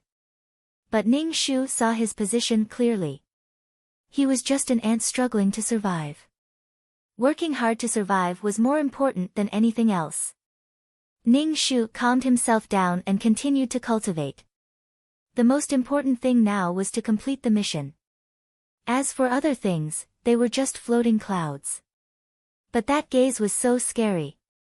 Woo-woo, the next day, Ning Shu told the shaman that he couldn't communicate with the god stone. When the shaman heard that, she almost threw a rock at Ning Shu. How can it be so easy to communicate with the god stone? It has only been a day, you are too anxious. Chapter 331. After coming out of the cave, Ning Shu bumped into Guy. Ning Shu didn't think that Guy was looking for him. Ever since he came to this world, Ning Shu had only said one sentence to Guy, "You're sick." "Oh, I'm much better." Other than that, they didn't talk at all. Ning Shu suspected that Guy didn't like the original owner of this body. Even without Qian Jia, Ning Shu felt that they wouldn't be together. Ning Shu and Guy brushed past each other. Guy was stunned for a second, then he caught up with Ning Shu and asked, "Why are you leaving?" Ning Shu looked at him in surprise and said, "Why are you looking for me? If you don't talk to me, I can only leave." Guy looked at Ning Shu with his tiger-like eyes.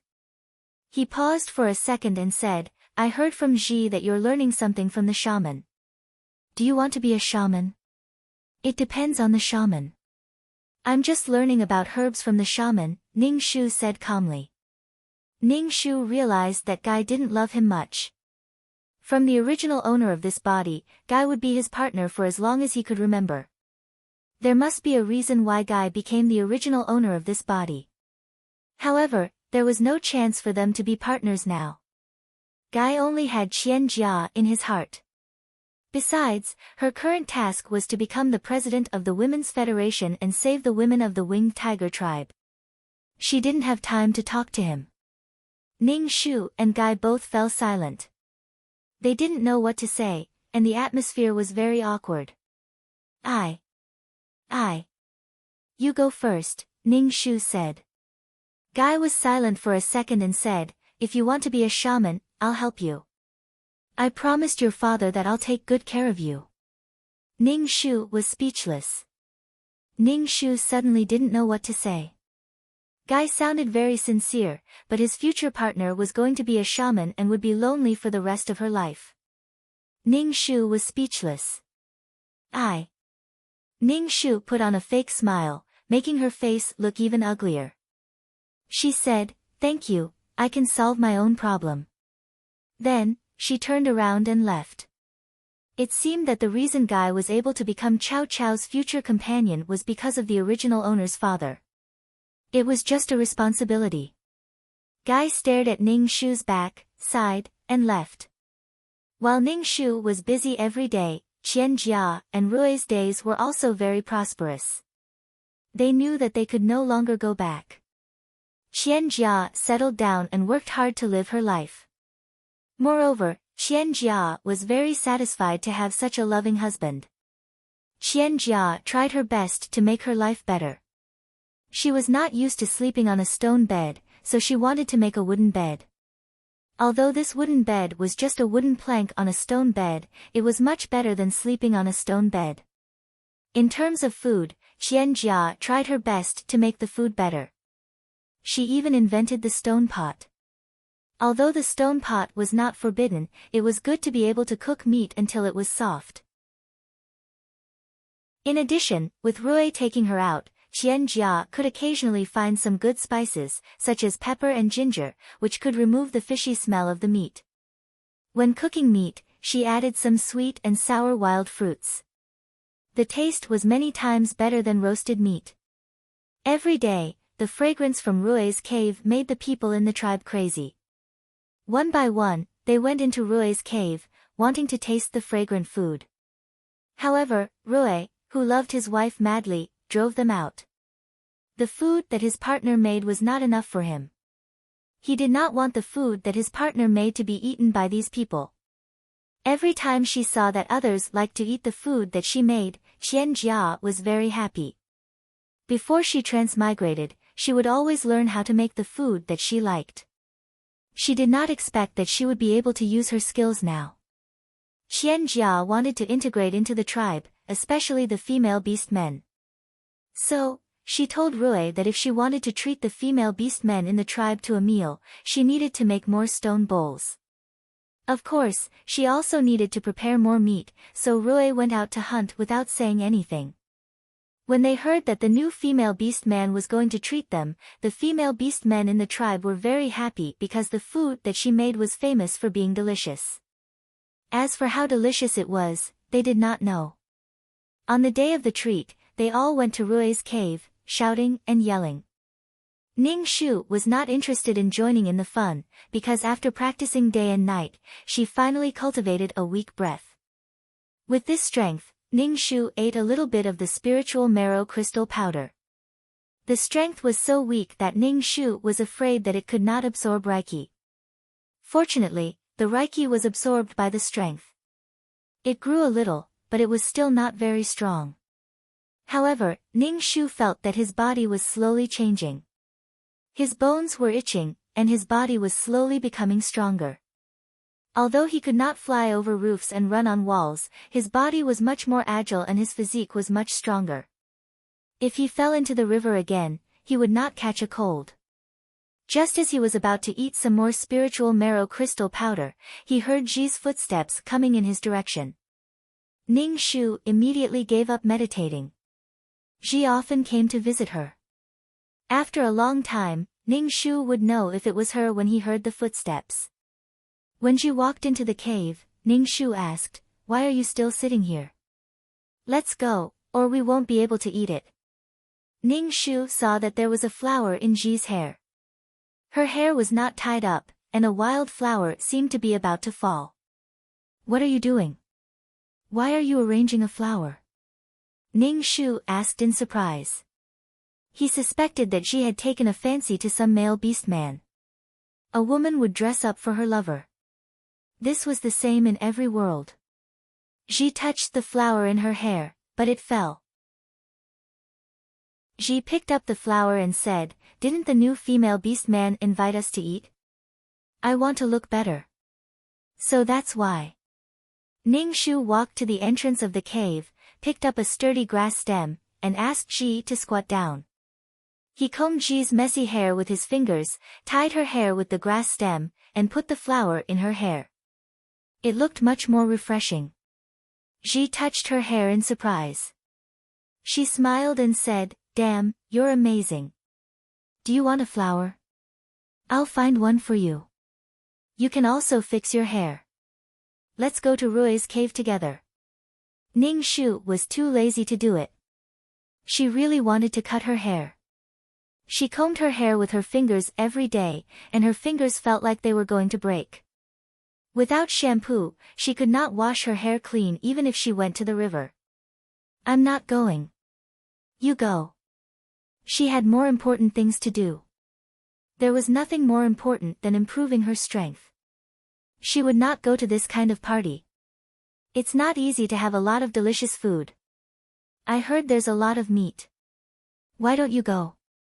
Ji looked at Ning Shu as if she were stupid. She pulled Ning Shu away. With Ning Shu's current strength, he could get rid of Ji's hand, but Ning Shu did not. Besides, he was tired of eating barbecued meat these days. If it were not for the energy in his body, Ning Shu would not eat it. There were not many fasting pills left. If he ate more, there would be none left. Chapter 332. When they arrived at Rui's cave, there were already many people gathered in front of the cave entrance. They were cooking on the flat ground outside the cave entrance. Qian Jia was warmly entertaining these female orcs who came as guests. Then, he busied himself and started cooking. All the female orcs were very curious about how Qian Jia could make such fragrant food.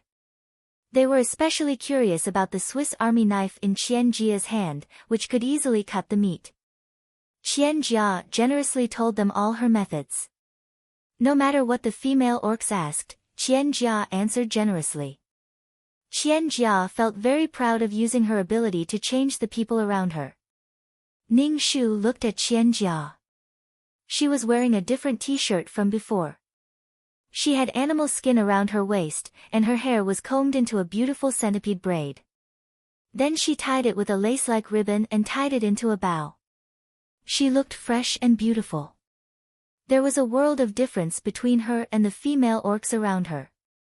Ning Shu looked at the lace hair band on her head and wondered if it was the lace on her underwear. Ji, who was standing next to Ning Shu, saw such a beautiful Qian Jia. She touched the wildflowers on her head and felt a little inferior. Ning Shu pulled Ji's hand and whispered, "Ji, I think you're prettier than Qian Jia." Ji smiled and joined the group of people who were asking how to cook the meat. Ning Shu sat on the stone bench and looked at Qian Jia, who was busy but at ease. She held a fish in her hand and told the female orcs that it was edible. The female orcs were skeptical. It couldn't be eaten. The thorns would choke people to death. Qian Jia smiled mysteriously and put the fish in the stone pot. She boiled the fish into a milky white fish soup, which smelled quite good. Ning Shu smiled. This was the reason why the original owner didn't take revenge on Qian Jia. Even if his future partner became one of Qian Jia's partners, he didn't want to do anything to Qian Jia. Qianjia's arrival had indeed made the entire winged tiger tribe better. Everything that flew in the sky and swam in the water could become delicious in her hands. She had greatly enriched the winged tiger tribe's diet and made food less scarce in winter. The discovery of salt mines allowed food to be stored longer. Building houses meant that the orcs did not have to live in damp, dark caves. Qianjia's great achievements, no one could erase her contributions. Grass only wanted to survive. In this cruel environment, survival was the most important thing. Chao didn't have any resentment towards Qianjia, but he didn't understand why he was abandoned by his tribe. After being busy for a long time, the sumptuous dishes were served. There was so much delicious food on the stone table that every female beastman was drooling. Qianjia gave each female orc a stone bowl and chopsticks made of twigs. The orcs did not know how to use the chopsticks at all. They wanted to reach into the soup to scoop the meat, but the soup was very hot, so they could only learn how to use the chopsticks stiffly. Ning Shu pretended that he was not used to using chopsticks, but after a while, he gradually got used to it.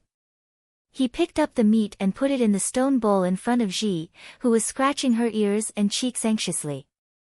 Ji immediately picked up the meat in the bowl and stuffed it into her mouth. She exclaimed exaggeratedly, "It's so delicious, so delicious." Qianjia's eyes flashed when she saw Ning Shu familiarizing himself with the chopsticks so quickly. After hearing Ji's words, she smiled and said, "This is just simple cooking. If there are more seasonings, it will taste better." "There's a better taste?" Ji's eyes lit up. "It's already so delicious. How delicious can it be?" The other female orcs were amazed and praised Qianjia with their most sincere words. Qianjia looked at Ning Shu's calm face and asked, "Who are you?" "I'm Qianjia. You can call me Jia." "She's Chao." Before Ning Shu could say anything, Ji spoke for Ning Shu first. "Chao." Qianjia was stunned for a moment, then she smiled and said, "Chao, do you want to go out with us to eat wild vegetables and look for wild fruits? It's delicious to cook meat." Ning Shu didn't expect Qianjia to take the initiative to invite him out. Besides, Ning Shu wanted to go out to pick some herbs. Usually, the tribe didn't allow female orcs to go out, but Qianjia was different. Her partner was the chief's son, so she had a lot of power. If Qianjia wanted to go out, he would agree. Didn't Rui take Qianjia out for a walk before? Okay. Ning Shu agreed very quickly. When the others heard that they were going out to look for herbs, they all asked to go together. They all wanted to cook delicious meat. Qianjia looked a little embarrassed. She said, "I have to tell Rui about this. It's impossible for all of us to go. Only a few can go at a time. I have to go." "I'll go wherever Chao goes," Ji said quickly. The atmosphere of this meal was very harmonious. Qianjia intended to integrate into this group. In addition, the beastmen were not scheming and they all admired Qianjia. After this meal, they all treated Qianjia as their own friend, a friend that they admired. Although there was a lot of food prepared, it was all eaten by the female orcs. There was no soup or water left. No one ate the fish soup. Qianjia smiled and demonstrated. She pulled out the fish bones and ate the snow-white fish. Only then did the female orcs dare to eat. After eating, the female orcs helped to clean up. Ning Shu also helped. He looked at the oily stone bowl and chopsticks and wondered how to wash them. Qianjia grabbed a handful of mud from the ground, rubbed the stone bowl, and then washed it with water. Obviously, Qianjia was very adapted to primitive life. In this world, she was unique. Many female orcs asked Qianjia what she was wearing. Qianjia's face showed a dazed expression. She said, "This is cotton. It's something from my hometown. It's really good and comfortable." "Where is your hometown? How did you come here? Did your tribe abandon you?" A female orc asked Qianjia. Qianjia shook her head. I came here because of an accident, but I can't go back. I have to live here in the future. The female orcs all comforted her. Qianjia saw that this female orc called Chao was very quiet. When she looked at her, her eyes were very calm. Qianjia was used to the orc's praises. Suddenly, there was an orc who was not intimate with her and was very indifferent to her. This made Qianjia a little uncomfortable, so she tried to find a topic. Ning Shu asked, well, what do you do when your aunt comes? Ning Shu's mouth twitched and did not say anything. Joey thought that Ning Shu did not understand what he meant, so he asked, she bleeds every month. How do you solve it? Ning Shu said, oh, you don't have to solve it. Let it flow. When it flows out, you can grab a handful of dry grass and wipe your legs. You can also wash it with water. Qianjia was speechless. Qianjia felt that this was not a pleasant topic. She felt like she was choking. Chapter 333. Qianjia captivated all the female beast men in the tribe with a single meal. In addition, Qianjia was very generous. After the meal, she even taught these female beast men how to take care of their hair. She even gave them some simple soap. This soap was the simplest. It was made from a mixture of plant ash and animal fat. It would solidify and become the simplest soap. When the female beast men heard that this thing could wash their bodies and hair, they were very surprised. Then, a large group of females ran to the river to wash their hair. Ning Shu looked at the small soap in his hand. There was still plant ash in the yellow and white oil. He followed these female beast men to the river to wash their hair. After washing with the simple soap, his hair was indeed much cleaner than before. Ning Shu really wanted to ask Chica what she majored in at the university. She knew how to make soap, burn clay pots, build houses, and forge iron when she discovered iron ore. She directly made the primitive world skip the Bronze Age and enter the Iron Age.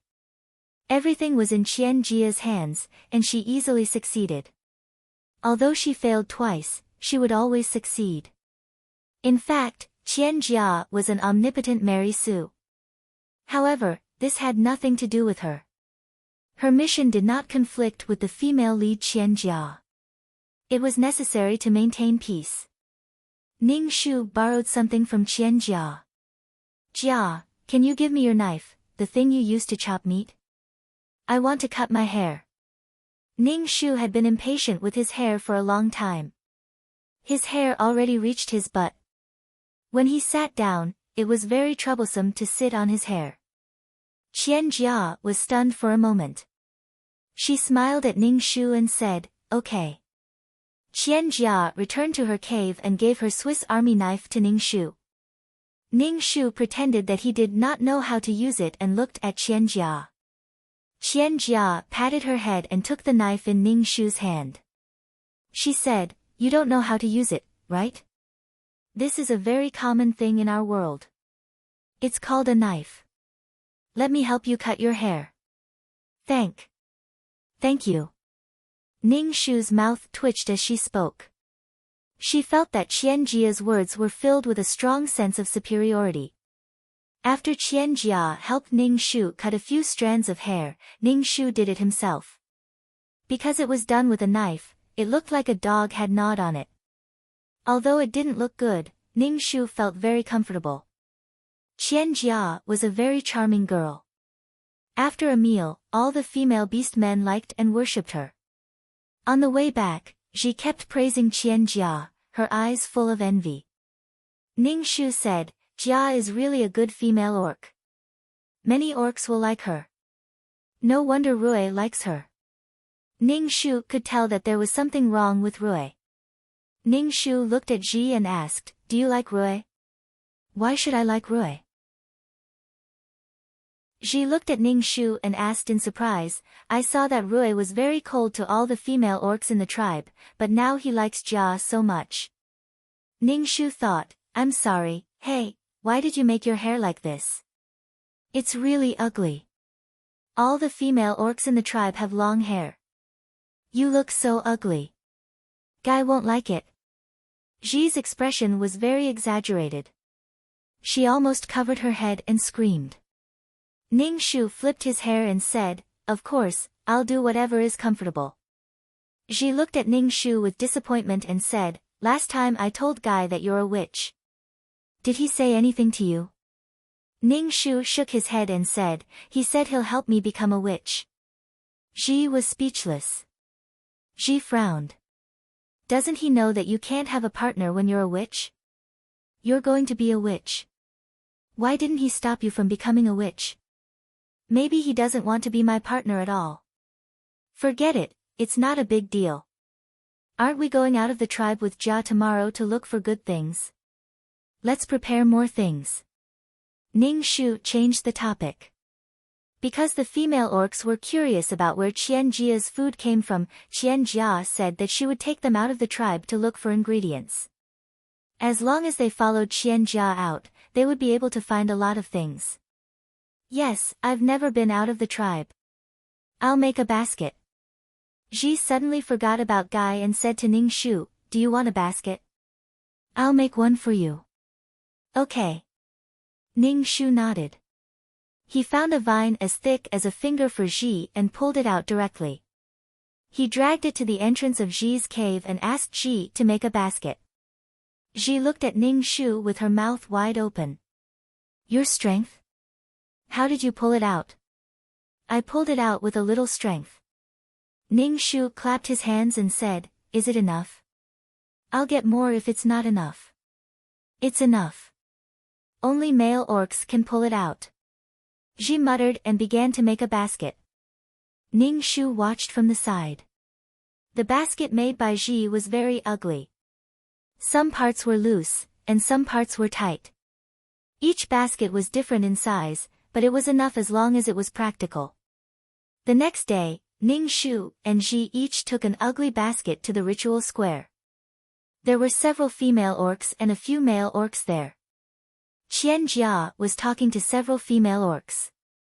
When she saw Ning Shu and Ji coming over, she smiled and said, "We were waiting for you." Qian Jia was wearing a t-shirt and a pair of denim shorts today, which was very different from the others. Ning Shu looked at the male orcs. Ning Shu only knew Rui and Kai, but he didn't know the others. Seeing Ning Shu's eyes on the male orcs, Qian Jia said slyly, "They'll send us out of the tribe. Stay with us, and protect us. They can also experience the feeling of flying in the sky." The feeling of flying in the sky? Ning Shu thought in the wrong way again. In this MP-dominated world, Ning Shu had to think in the wrong way. It was the first time that so many female orcs had come out of the tribe, so Rui brought the male orcs to protect these females. Besides, Rui didn't want to leave Qian Jia at all. One day apart felt like 3 years. He was looking for opportunities to be with Qian Jia. Now, Qian Jia was simply shining, and all the male orcs in the square were looking at her. Qian Jia didn't seem to know that her every move was beautiful. Her shallow smile and dimples made a group of beasts drool. Seeing such a beautiful chica and seeing so many male beast men looking at him with eyes full of envy, jealousy, and hatred, Rui's heart was filled with pride, bitterness, and pride. Such a female orc seemed to have endless abilities and knew a lot. She was his partner. However, Rui wasn't sure if such a perfect partner belonged to him. She was the goddess that the shaman talked about. Was he qualified to have a goddess forever? Now, Rui's heart was worried about gains and losses. He tasted the sweetness and bitterness of the fruit of love. Ning Shu glanced at Kai. He found that Kai was a quiet and calm person. Although he was looking at the beautiful Qian Jia, his eyes were more restrained than the other orcs. As if he noticed that someone was looking at him, Kai turned his head and looked at Ning Shu. Kai was stunned for a moment and looked away. He didn't look at Ning Shu or Qian Jia. Chapter 334. Ning Shu looked at Guy's expression. He looked at Qian Jia with an expression of love that he didn't even realize he was looking at her with affection and doting. Of course, Guy's love would eventually move Qian Jia and make her one of his partners. However, there was no precedent for a female orc to have more than 2 partners, so Guy was suffering because he liked someone else's partner. Ning Shu felt that he deserved it. Although the quest didn't say anything about Guy, it didn't stop Ning Shu from gloating. The orc transformed into a tiger with wings and carried the female orcs out of the tribe. Qian Jia was the first to get on Rui's back, and the other female orcs got on the male orcs' backs. Then, Ning Shu was left alone. Guy hesitated for a moment, then walked to Ning Shu and said, "Get on my back." Ning Shu grabbed the tiger's fur and got on Guy's back without hesitation. The fur was very soft, and it was good to make fur. It was the best fur. Guy flapped his wings and flew into the sky, catching up with the team flying in front. Sitting on the tiger's back, Ning Shu felt the wind in his ears. The breeze was very comfortable, and he could see the endless forest. The whole world seemed to be a primitive forest. It was a good environment. Not far away from the tribe, Rui, who was flying in front, said, "It's our first time out. We can't go too far. Let's stop here." Then, they slowly landed. Because it was their first time out of the tribe, the female orcs were very excited. They looked around with curiosity on their faces. They had lived in the tribe since they were young, and their elders had told them that the outside world was very dangerous. The female orcs were too weak, and the outside world was very dangerous for them. Now that they were out of the tribe, the female orcs were excited, surprised, and a little scared. She ran over with a basket in her hand and held Ning Shu's hand. She was obviously a little scared. Ning Shu smiled at her, grabbed her hand, and said, "Don't be afraid. I'm here." Ning Shu felt that what the tribe was doing was a little inhumane. Locking up the female beast men in the tribe and imprisoning them in the name of protection. One had to know that any evolution and adaptation to an environment was full of blood. Qian Jia, who was walking in the front, said to everyone, "This forest is full of treasures and edible things. However, it is also very dangerous. When you are looking for things, you should pay attention to snakes, insects, rats, and ants." Beside Qian Jia, there was a black fungus growing on a withered tree.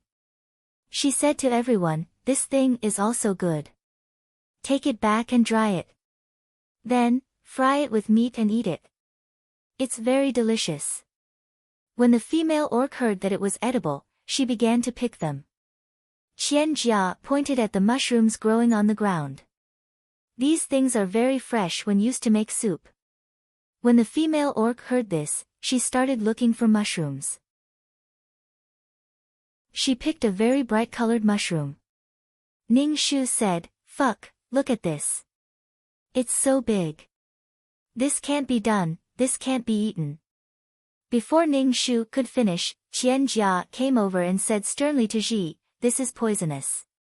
For things like mushrooms, the brighter the color, the more poisonous they are. Remember, this kind of mushroom can't be eaten." Ji was startled by Qian Jia's serious look. She looked at Ning Shu. Ning Shu said, "Since Qian Jia said that it's poisonous, throw it away." "Oh." Ji hurriedly threw the poisonous mushroom away. Qian Jia picked some porcelain. Every time she picked something, she would explain to the female orc that it was edible. Ning Shu was not interested in the wild vegetables. Instead, he picked a few herbs. Ji was very excited when she heard Qian Jia say that it was edible. When Ji saw that there were only some herbs in Ning Shu's basket, she quickly said, "Fuck, why do you only have so little? I'll share it with you." "No, I have herbs. Take them back and dry them. Light them in the cave. They can drive away mosquitoes," Ning Shu said. Even if she brought these ingredients back, she couldn't cook them. She didn't know how to cook, and now she didn't even have the tools to cook. Ning Shu was not interested in these things. "Okay, I'll help you pick the herbs." She had a bright smile on her face. Her face was sweaty, and she smiled brightly. Ning Shu saw that. It was just a trip, but they were so happy. Perhaps these female orcs had discovered their value, so they were so happy. The atmosphere in the team was very warm. The baskets of the female orcs were filled with all kinds of edible things, including wild vegetables, and even spices like pepper and ginger. The male orcs protected the female orcs and helped them carry the baskets. Ning Shu held a wooden stick in his hand and pushed aside the thorns to look for herbs. Fortunately, he found some basic and practical herbs, some herbs that could cure colds, and some herbs that could treat wounds and stop bleeding. If one was injured, they could directly chew the herbs and apply them to the wound to stop bleeding quickly. Ning Shu's basket was the one with the least things in the team, and Ji's basket was full. As long as she heard that it was edible, Ji would stuff it into the basket. Her basket was full, and she also stuffed it into Ning Shu's basket. Ning Shu was speechless. You don't even know what to do with these things when you bring them back. Why did you bring so many of them? Chica, who was walking in front, cried out in pain. Then, she fell down and rolled on the sand, eating a mouthful of mud. Hearing Qianjia's voice, all the male orcs threw away the baskets in their hands and swarmed toward Qianjia. Even many female orcs ran over to help Qianjia out of concern. Ji was a little slow to watch the orcs swarm in chaos. Ning Shu saw a small snake coiled around her feet, sticking out its tongue and opening its mouth to bite her calf. Ning Shu raised the branch in his hand and instantly hit the snake's head, making it change shape. Fuck! Ji stared at Ning Shu in a daze, and then her face was instantly filled with fear. Ning Shu said angrily, "Pay attention to your surroundings. Don't worry, hold a stick in your hand." Okay. Ji quickly picked up a branch on the ground and followed Ning Shu's example, pushing aside the thorns and weeds. Ning Shu looked at Qianjia, who had just fallen down. Everyone was concerned about her, and the male orcs turned a blind eye to the real danger. They were all focused on Qianjia. Since ancient times, the pursuit of beauty had been an instinct. It was really cruel. Qianjia, who had fallen down, was in a daze with sand in her mouth. Seeing Qianjia like this, Rui was worried to death. Even the calm guy showed anxiety on his face. "Jia, what's wrong with you?" Rui asked anxiously. Qianjia spat out the sand in her mouth and suddenly hugged Rui and laughed. Ning Shu walked over and tasted some sand. It was salty, so there should be a salt mine below. No wonder there was no grass in this desert. It's salty, we found salt." Qianjia shouted happily. When she came to this world, her biggest regret was that there was no salt. Without salt, the food she made was really tasteless. Now, they had found a salt mine. Chapter 335. Qianjia was so happy that she jumped up and down. Rui looked at her and was even more worried. However, in order to avoid any mistakes, Qianjia said to Rui, "Can you dig into the sand? The deeper the better. See if there is a salt mine inside." Guy was the first to transform into a tiger and began to dig into the sand with his claws. The other male beast men also transformed into tigers and began to dig into the sand. "What are they doing?" Ji asked Ning Shu in a daze. Her eyes were filled with confusion. Sure enough, the female lead was very lucky. She only fell down and found a salt mine. This sand had existed for a long time, but only the female lead had found a salt mine. The other female beast men saw Qianjia so excited and asked her what was going on. Qianjia smiled brightly and said to the female beast men, "This is good stuff. Add a little when you cook and it will make the food taste better. It can also be used to marinate meat and preserve it for a long time." "Wow, really? That's amazing." The surrounding people heard and shouted. Looking at the male beast men working in full swing, their eyes were filled with anticipation. Finally, Rui dug out something. It was a white crystal. When Qian Jia saw the crystal, she immediately ran over and hugged Rui. She shouted, "There really is salt. There really is salt. That's great, that's great." Qian Jia was so happy that she kissed Rui. Rui's expression suddenly rippled. The other beast men also wanted to get a kiss from Qian Jia, but Rui kicked them away. Rui sent someone back to inform the chieftain. After a while, the chieftain and the shaman rushed over.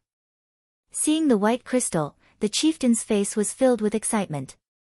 "Our winged tiger tribe also has a bitter crystal." Because the taste of salt was bitter and salty, it was called bitter crystal. The chieftain's eyes were filled with tears. Their tribe didn't have this kind of thing. Even if they went to other tribes to exchange, they wouldn't do it. Now that they found a bitter crystal mine, the chieftain was so happy that he cried. "Dad, Jia found it." Rui quickly said to his dad. He wanted to take credit for Qian Jia. "Good, good." The chieftain said with a smile. "Patriarch, this isn't bitter crystal. This is salt." Qian Jia emphasized. "What kind of name was bitter crystal?" "Alright, you're the one who found this thing. You can name it however you want." The leader was very kind to Qian Jia. Shamaness also had a smile on her face. She knelt down and kowtowed to the sky, shouting, "God really blesses the Winged Tiger clan." Ning Shu was speechless. The discovery of the salt mine was a major event for the entire tribe. Qian Jia had become the hero of the Winged Tiger tribe.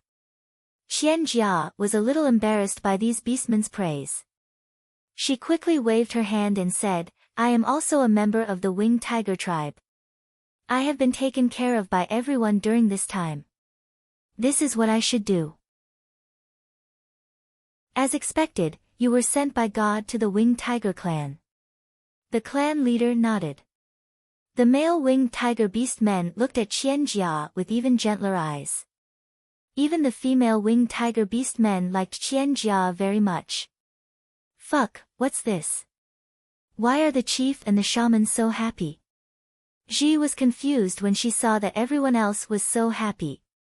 In fact, most of the beast men didn't know why the chief and the shaman were so happy. However, when they saw that everyone was happy, they were happy too. Ning Shu shook his head and said lightly, "I don't know either."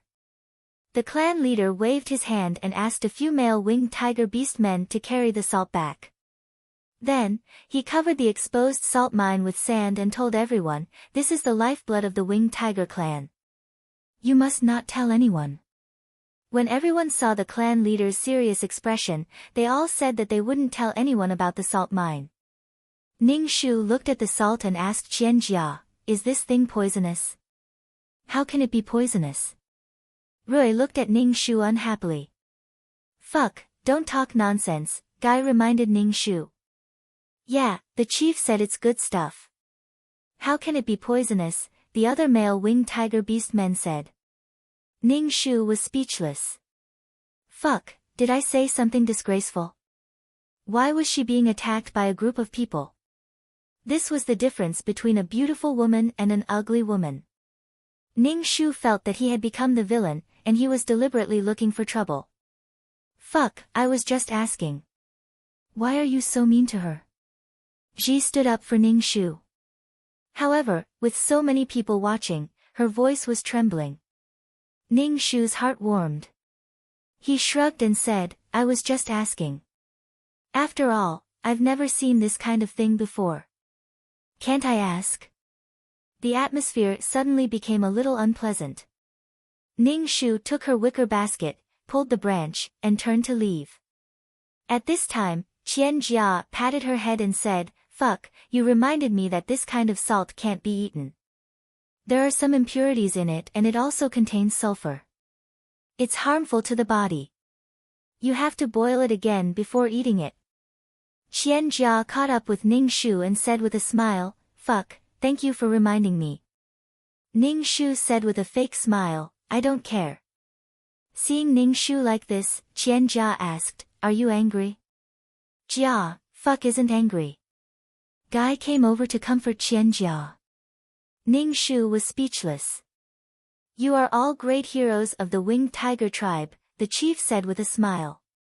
Everyone returned to the tribe. The female beast men had a lot of things in their baskets. However, when they came back, these female beast men realized that they didn't know how to cook at all. They stared blankly at the pile of materials. Qianjia waved her hand and said, "We found a salt mine today. This is something to be happy about. Tonight, I'll let everyone have a taste of the dishes with salt." Okay. Qianjia's suggestion received the approval of all the beast men. The main reason was that after eating Qianjia's food, they couldn't eat the meat they roasted anymore. Rui said to Qianjia helplessly and proudly, "Won't this be too tiring? I don't want you to suffer too much." Qianjia smiled and said, "There are so many people here. With so many people helping, I won't tire myself out." This was the first time in the history of the tribe that it was so lively and quiet. The children and adults gathered together, and it was a lively scene. Every beast man had a smile on their faces. They sniffed and looked at the dishes in the stone pot. The cubs were playing with each other, and the little female beast man was watching the adults busying themselves. Her eyes were full of curiosity and questions. Ning Shu didn't know how to cook, so he helped wash the vegetables and prepare the chopsticks. Everyone was busy talking. Ning Shu sat alone on the side, grinding a stick and chopsticks on a stone. His face was calm and indifferent. Gij didn't like this scene. "Fuck, how many chopsticks did you get?" Ji walked over and asked Ning Shu. "They're all here." Ning Shu handed a bundle of chopsticks to Ji. Ji looked at Ning Shu's indifferent expression and asked, "Fuck, are you still angry?" Chapter 336. Ji looked at Ning Shu and said, "I don't think you like Jia." "Really?" Ning Shu raised his eyebrows. He didn't have a bad impression of her, but he didn't have a good impression of her either. However, Ning Shu found it funny to see an ordinary girl go to another world and become a unique and brilliant woman. She was even a goddess sent by the gods. Ji sat beside Ning Shu with chopsticks. Ning Shu said, "Everyone in the tribe likes Qianjia now. I know you're angry because of Guy, but Jia is Rui's partner." It seemed that not everyone was blind.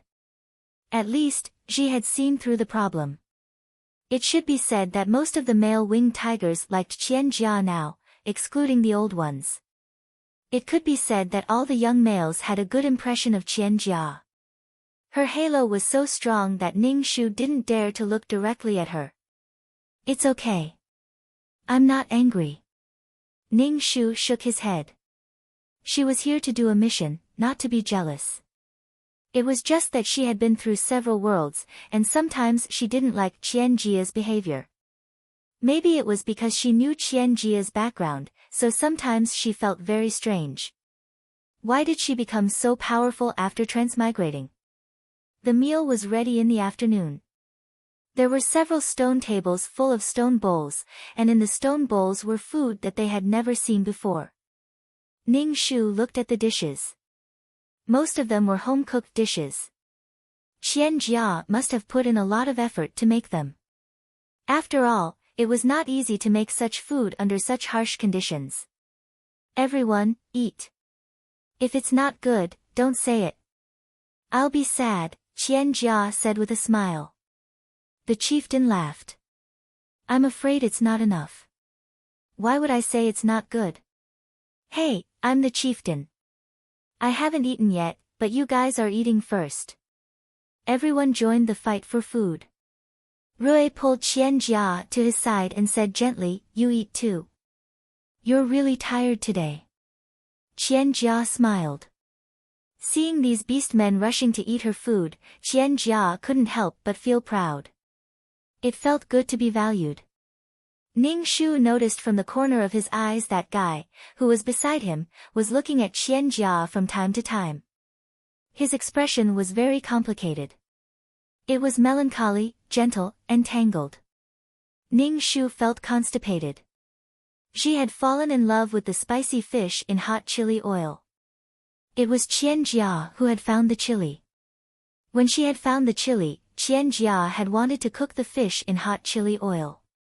Some beast men liked boiled fish very much, but some didn't dare to eat it.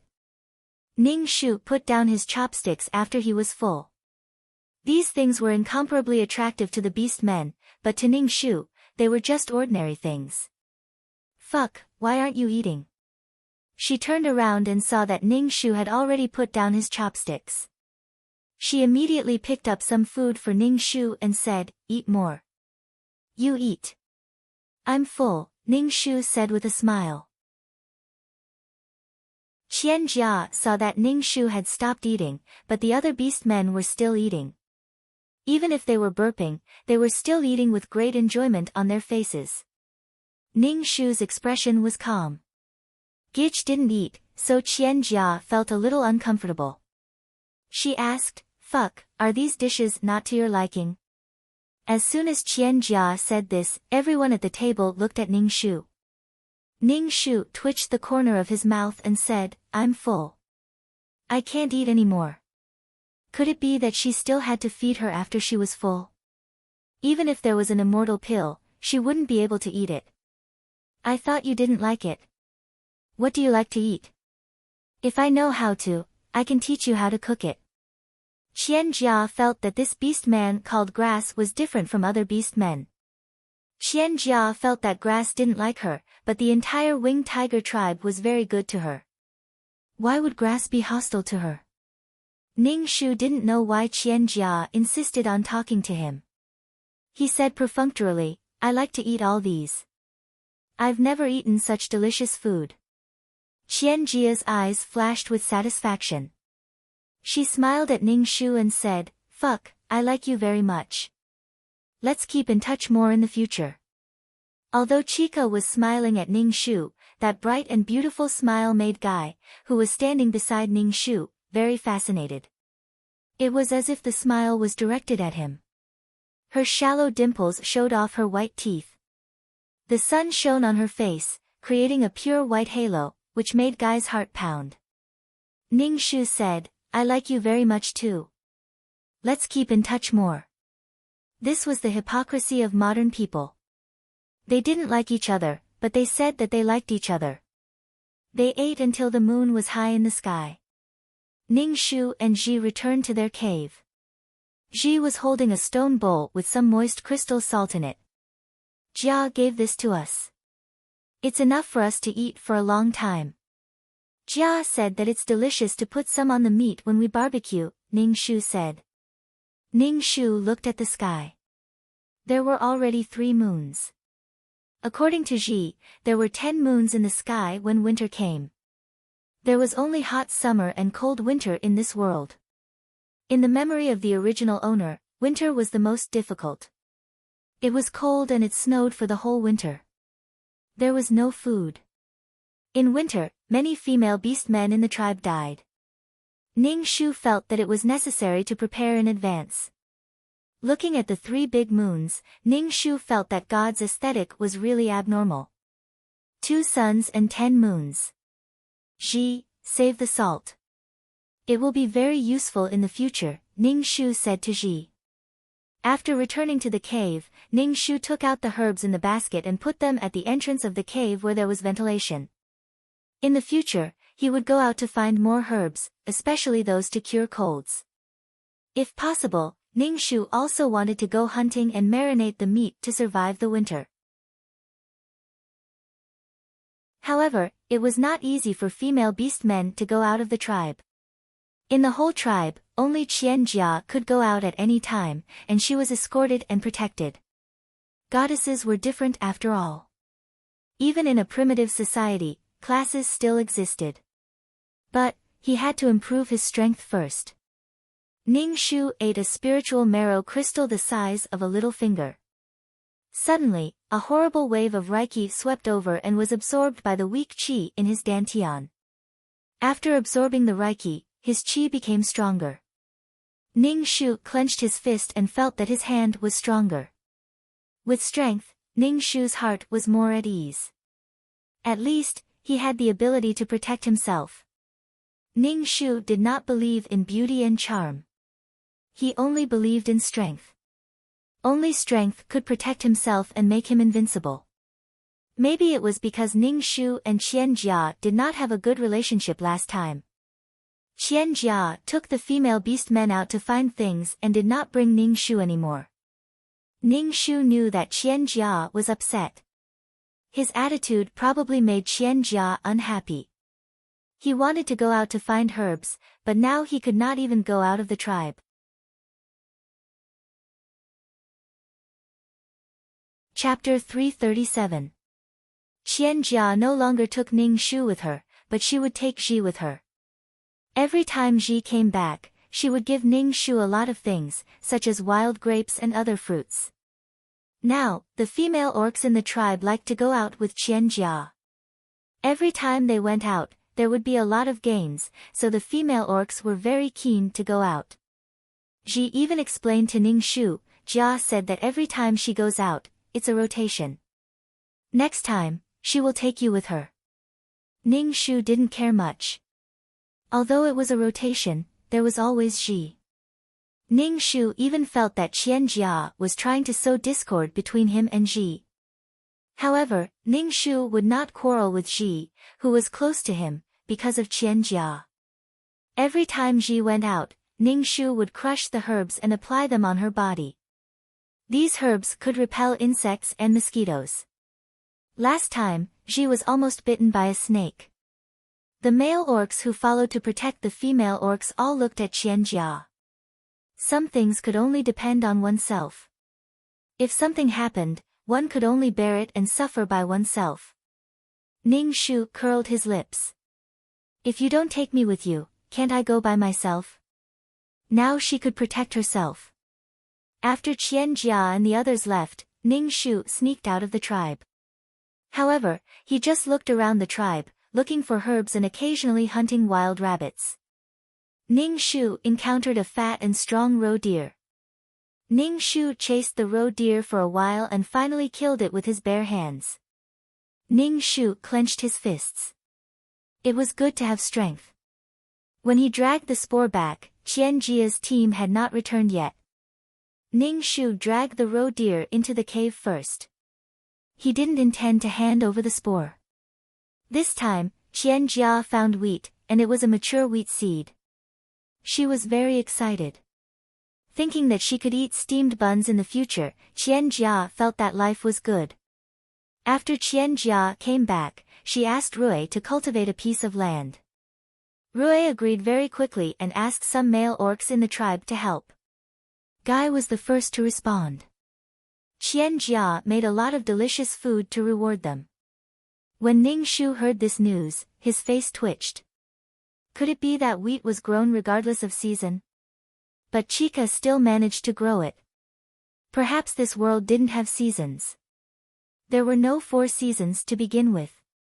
Ji handed the herbs in the basket to Ning Shu and said, I saw you pick this last time. I don't know if this is what you want. Ning Shu saw that there were not many wild vegetables and fruits in Ji's basket. She guessed that Ji had already found herbs for her. Ning Shu was really touched. The stuff you apply on me works very well. I always get bites from the insects when I go out before, but they don't bite me anymore after I apply it, she said to Ning Shu with a smile. Then, she handed the fruit to Ning Shu and said, try this tomato. You can eat, I'm not eating. Ning Shu placed the herbs at the entrance of the cave to dry. Ning Shu thought for a moment and dragged the dead roe deer in front of Ji. Ji looked at the prey in surprise and asked, where did you get this? I sneaked out to collect herbs and met this one. I killed it and will keep it. When winter comes, we'll have food, Ning Shu said. Ji looked very surprised and scared. How could you sneak out? Without a male to protect you, what if you encounter danger? You actually went hunting? I'm very strong. It's okay. I'll protect myself. Let's salt the meat. Ning Shu had to store enough food now to deal with the disaster. Ji looked a little hesitant. Are we really not going to hand this in? The prey in the tribe had to be distributed. It was the first time that Ji had hidden it secretly. Ning Shu didn't care. We'll be fine as long as we don't let anyone find out. Because Ji can cook a lot of delicious food, Rui will definitely give more prey to Qianjia. In addition, Qianjia has contributed a lot to the tribe, so no orcs will say anything. But if we don't have enough food, we won't be able to survive the winter. Ning Shu persuaded Ji patiently. Some things were easier for two people to do. Ji bit her lips and finally nodded. She picked up a stone from the ground and sharpened it, preparing to cut open the robe. Ning Shu took the stone. I'll do it. I'm very strong. Ning Shu skinned the roe deer and found a place to bury it. Ji held the salt jar and saw Ning Shu rubbing a lot of salt on the meat. She said, should I ask Ji for more salt? Yes, but don't ask for too much at once. Ning Shu was already very frugal with salt. After rubbing the meat with salt, he rubbed it for a long time to let the meat taste and preserve it. A large bowl of salt was barely enough to marinate the roe deer. Ji found a stalk of grass and hung up the roe deer meat. Looking at so much meat, Ji was very satisfied. Ning Shu sighed and looked at the empty jar. Qianjia almost controlled the salt of the entire tribe. As long as she could boil the coarse salt, she would be able to use it. If the people in the tribe wanted salt, they would either go to Qianjia or the patriarch. Ning Shu wanted to get salt from the salt mine and cook it himself, but the salt mine was a little far from the tribe. Moreover, the chieftain valued the salt mine very much and did not allow the tribesmen to get it privately. Only Qianjia could get salt from the salt mine and cook it at will. Now Qianjia's status in the winged tiger tribe was infinitely high. The key was that the whole tribe liked her, except for Ning Shu. Ning Shu stayed in his cave when he had nothing to do. He was either practicing martial arts or collecting herbs. He was busy with his own things, and it felt like he did not talk to Qianjia at all. Ji asked Qianjia for salt every few days, but Qianjia did not give her much each time. After a few times, Qianjia was a little confused and asked Ji, why did you use up your salt so quickly? Ji said embarrassedly, I like salt. The barbecued meat is very delicious. Qianjia did not know whether to laugh or cry. She gave Ji a stone bowl of salt and said, you can't eat too much salt. It's not good for your health. By the way, why didn't Chow take any salt? She ate with me. That's why I used up my salt so quickly, Ji said. Qianjia's eyes flashed. She looked at Ji and said, it's good that Chow Chow has a friend like you, but she has to do some things herself. Let her come and get salt by herself in the future. Oh, Ji nodded and left with the stone bowl. Qianjia looked at Ji's back and leaned on Rui. She was a little discouraged and said, Rui, I feel that Chow Chow doesn't like me. Did I do something wrong? Rui immediately said, you're the best. No orc can compare to you. Chow Chow is just a female orc. She doesn't like you, but there are plenty of other orcs who like you. It's her loss if she doesn't like you. Rui said as he pinched Qianjia's delicate face. Rui only pinched it gently, but there were red marks on her face. Rui's heart ached. Qianjia smiled and said, honey, it's so good to meet you. It's my luck to meet you. Fortunately, I was the one who saved you. Chapter 338. P.S. Today's update is here, and at the same time, I'm trying to get more votes for the 515 Fan Festival. Everyone has 8 votes, and you can even get some coins for voting. Ji brought the salt back from Qianjia. Ning Shu said, Jia asked you to get the salt yourself. I feel that she's a little unhappy.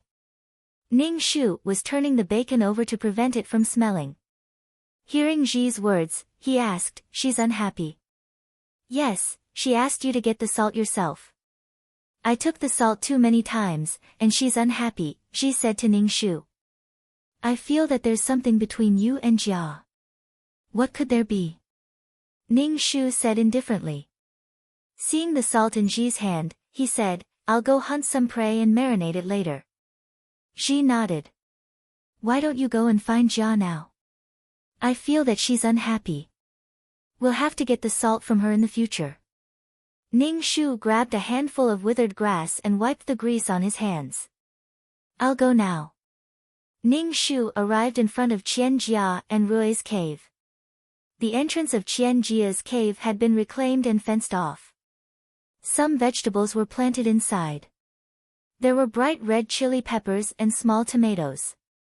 Ning Shu guessed that they were wild, as they were very small. There was also a grape trellis with small bunches of purple grapes. It was a farmhouse scene. Ning Shu stood at the door and shouted, Jia. Qian Jia came out of the cave and saw Ning Shu. She was a little surprised and asked with a smile, Damn, why are you here? Ning Shu said, Jia, I want some salt. She asked me to come and get it. When Qian Jia heard Ning Shu's words, her eyes flashed with pride and displeasure. She was proud that this cold female orc didn't lower herself to ask for salt from her. She was displeased because she didn't owe this orc anything. Why did she have such a dead face when she wanted something? How could these people take it for granted? Didn't it take her a lot of time to boil the salt? Qian Jia was willing to give salt to these beast men, but it didn't mean that she would be so cold when asking for something from her. She would still give it to them. She didn't owe this female beast man anything. Qian Jia was used to being held on a pedestal, and now she didn't like Ning Shu's attitude. Ning Shu saw that Qian Jia didn't speak, so he asked, Can't I? No more salt. Qian Jia smiled, revealing 2 dimples, and said, Aren't you with Ji?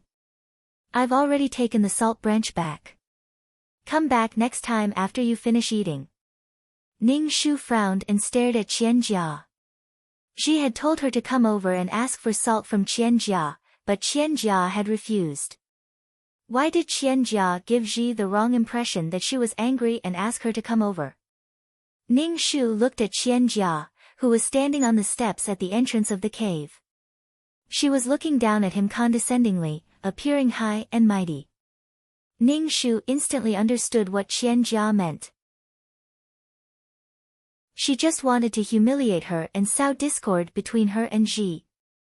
Just think about it. Ji had asked her to come here, but Qian Jia didn't intend to give her any salt. Qian Jia probably had a problem with Ji. Ning Shu felt that it was strange, so he said indifferently, Since you don't have any, then forget it. I'm leaving. Ning Shu turned around and left without hesitation. She was afraid that she wouldn't come here to ask for salt in the future. It seemed that she really had to go to the salt mine to steal salt. She didn't have any sense of belonging to this tribe. She felt that now the Winged Tiger tribe had become Qian Jia's territory. Qian Jia saw Ning Shu leave without hesitation and felt offended. She felt that this female beast man was really annoying. She called out to Ning Shu, Fuck, wait a minute. Ning Shu turned his head and looked at her. Qian Jia suddenly didn't know what to say when Ning Shu's cold eyes stared at her. Well, we're going out of the tribe to look for something tomorrow. This time, it's full. I'll take you out next time, Qian Jia said. Now, all the female beast men in the tribe liked to go out with her. Every time they fought for the quota, they would break their heads. Ning Shu sneered and said unceremoniously, Jia, don't you think you're making people uncomfortable? If you don't want to take me, I won't go.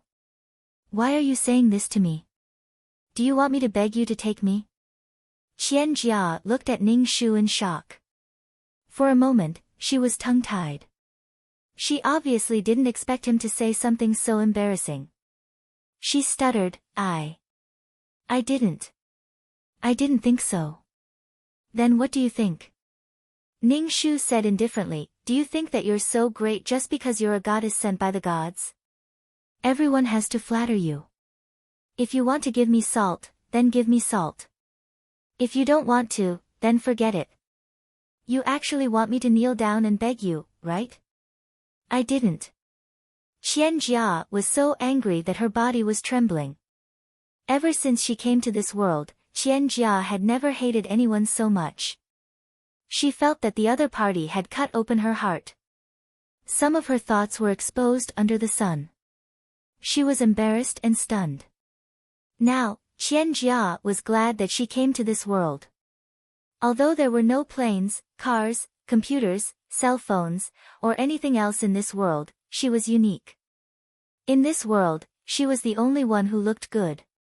Here, she felt that she was needed, loved, and valued. She was no longer the ordinary girl she used to be. Here, she could casually do something that would bring her praise. Praise made people happy, so she was very dissatisfied with the attitude of this female beast man called Grass. She changed the entire tribe, but this female beast man treated her like this. Grass, I don't know what I did to offend you. I know you've never liked me. Tell me, what did I do to make you uncomfortable? Qian Jia was so angry that she was about to cry. She had never been treated like this since she came to this world. Ning Shu retorted sarcastically, what did I do to offend you? Why do you dislike me so much? Ji is an innocent female. You want to sow discord between Ji and me? Are you still a pure goddess? Won't the gods blame you for this? When did I sow discord between you and Ji? Don't slander me. Qian Jia couldn't help but raise her voice. What does it have to do with you whether I'm a goddess or not? Qian Jia clearly knew that she was not a goddess, but an ordinary person who had transmigrated from another world to this place. She was also baffled to be called a goddess, but she absolutely would not allow the other party to insult her like this. On this side, Ning Shu and Qian Jia's quarrel was very loud. Rui came out of the cave, and many beastmen gathered around. What's going on? Rui saw the angry look on his little female's face. He had never seen Qian Jia like this. Tears were rolling on her long eyelashes, and it was very distressing to see her like this. Qian Jia pursed her lips and shook her head, not saying anything. Everyone looked at Ning Shu. They looked at Ning Shu with condemnation in their eyes. Guy reached out and pulled Ning Shu, saying, stop it. Qian Jia just came to the tribe not long ago. You shouldn't quarrel with her. Ning Shu shook off Guy's hand, frowned, and said coldly, why are you pulling me? Chapter 339. P.S. Here's today's update, and at the same time, let's get some votes for Qidian's 515 Fan Festival. Everyone has 8 votes, and you can even get some coins for voting. Guy didn't expect to be thrown off by a female, and was almost slapped in the face. Guy's expression was a little ugly. He glanced at Qian Jia, who was about to cry, and said to Ning Shu in a low voice, don't make a fuss, come with me. If there's anything, we can talk about it at the side. Ning Shu glanced at him, what does it have to do with you? Ning Shu really couldn't stand Qian Jia's appearance now. She might as well shed all pretense of cordiality and cut off all contact with her. After all, she wouldn't need to rely on Qian Jia to live her life. Qian Jia was going to become a queen in the future, and whatever kind of life she had to lead had nothing to do with her. She didn't need to curry favor with Qian Jia at all. Even if she was chased out of the tribe, Ning Shu felt that she could survive. You. Guy's expression was very ugly, especially in front of Qian Jia. What's going on? Rui stared sharply at Ning Shu. Jia, what's wrong with you? If we don't clear things up today, we can only clear things up with the tribe leader and the shaman. Ning Shu pursed her lips and said, what's there to talk about, isn't it just a quarrel between females? Are you going to interfere? Ning Shu smiled at Qian Jia, a pure goddess wouldn't be so calculative with me over such a small matter, right? Qian Jia only felt that this female was too annoying. She even used the term goddess, as if she would be unworthy of the title if she was calculative. Qian Jia only felt a wave of depression rushing towards her heart. She was actually put on the spot by a primitive person. I won't be calculative. I didn't give you any salt this time because there's no more salt at home, Qian Jia said coldly. When Rui heard Qian Jia say that there was no more salt, she was stunned for a moment before continuing, yes, there's no more salt. You only know how to ask for salt, but you don't know how hard it is for Jia to boil the salt. She has to keep stirring it, and her hands are swollen. You're angry at Jia because you didn't get any salt, aren't you going too far? Rui's tiger eyes stared at Ningshu. A powerful aura erupted from his body, making him look like he was filled with power. Ha! Ningshu looked around and saw that the male orcs were all dissatisfied with him. He felt very bored. It was impossible to reason with these people. Qian Jia was the only one in their hearts. Qian Jia was the best, and anyone who went against her was a bad person. You know what happened. Ningshu pointed at Qian Jia and then at himself. I know. Ningshu turned around and left. Jia, don't be too sad. I'll go find Chao and ask him. Guy said to Qian Jia and then hurriedly chased after Ningshu. Fuck, wait a moment. Guy stretched out his arm and pulled Ningshu back. His tiger eyes were filled with embarrassment and displeasure. Fuck, you're making trouble with Jia and making everyone unhappy. Jia has done so much for the tribe and made everyone's lives better. Can't you just bear with it for a while? Why should he bear with it? Ningshu rolled his eyes at Guy. Who are you? I'm very familiar with you. Get out of my way. Guy was clearly annoyed by Ningshu's shameless behavior. Disgust flashed in his eyes, but he still said, I promised your father that I would treat you well. Treat me well? Ningshu poked Guy's chest with her finger. She used a lot of force. Guy groaned, but he didn't dodge. Ningshu said coldly, Kai, don't lecture me like you're doing it for my own good.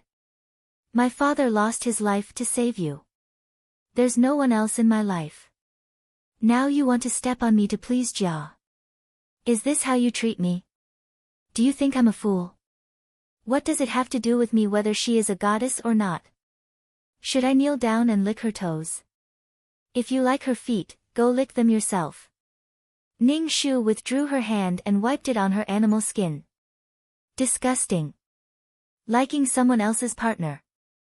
Ningshu brushed past Guy. Guy's tiger eyes trembled. His bronze skin was a little pale. He froze on the spot and then chased after Ningshu. I don't like Jia. I just admire her. She's a goddess and Rui's partner. I've never thought of liking her. Don't go around spreading rumors. Ningshu was full of disgust for Guy. Even primitive people were so shy. Ningshu rolled his eyes and left. Men were like this no matter what world they were in. It was simply disgusting. Especially men under the Mary Sue halo. They were even more unsightly. It was as if they had Chinibu cancer. The female lead was everything in their lives. Just looking at her was enough to make them lose their appetite. Ningshu pointed at Guy. Don't talk to me when you see me in the future. Otherwise, I'll announce to the whole tribe that you like Rui's partner. You're drooling like a wolf every day. Let's see how you can stay in this tribe. You. Guy's sword-like eyebrows furrowed deeply. His expression was very ugly. There was anger on his face, as well as embarrassment and anger. Fuck, how can you be such a person? Ningshu, haha, back in the cave, Ji was weaving a basket. Seeing that Ningshu's hands were empty, Ji asked, didn't you take any salt? Don't mention it. I quarreled with Jia. This has nothing to do with you. You can do whatever you want. Ningshu weighed the basket and said, Ji, weave a bigger basket. I'm going to the salt mine tonight to move salt. Ji's expression changed immediately. She quickly asked, Ji, you're going to the salt mine? Do you know where it is? The chief said that no orcs in the tribe can take salt without permission. If they find out, they'll be kicked out of the tribe. It's better to go at night. It's too dangerous. Ji, what's wrong with you? Ji looked at Ning Shu worriedly. Ning Shu took a wooden stick that was as thick as a child's fist and sharpened it on a stone. That way, it would be more lethal. Everything is for survival. I've quarreled with the goddess this time. She won't give me any salt in the future. You have to ask her for it. If we don't have enough salt, we can't store food. I'll go get some salt and we'll cook it ourselves. If I'm found out, you can say that you didn't know anything and that I did it. Ning Shu sharpened the stick in his hand. When the stick was sharpened, he mashed some herbs and smeared them on his body. Ji saw that the sky was getting dark. Just looking at it made people scared. She didn't want to let Chao take the risk. She said, Chao, don't go. It's too dangerous at night. We already have so much meat. It's enough for the two of us. If the chief finds out, we'll be punished. This amount of meat is far from enough. Don't worry, I'll be fine. Ning Shu smeared the mosquito-repellent herbs all over his body and carried the basket on his back. The shoulder strap made of old rattan was a little painful. He took the stick out of the cave. Ji watched Ning Shu's figure disappear into the darkness. It was as if he was swallowed by the darkness. Ji felt very uncomfortable. He sat in the cave and waited for Ning Shu anxiously.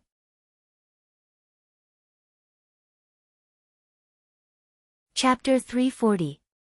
P.S. Here's today's update.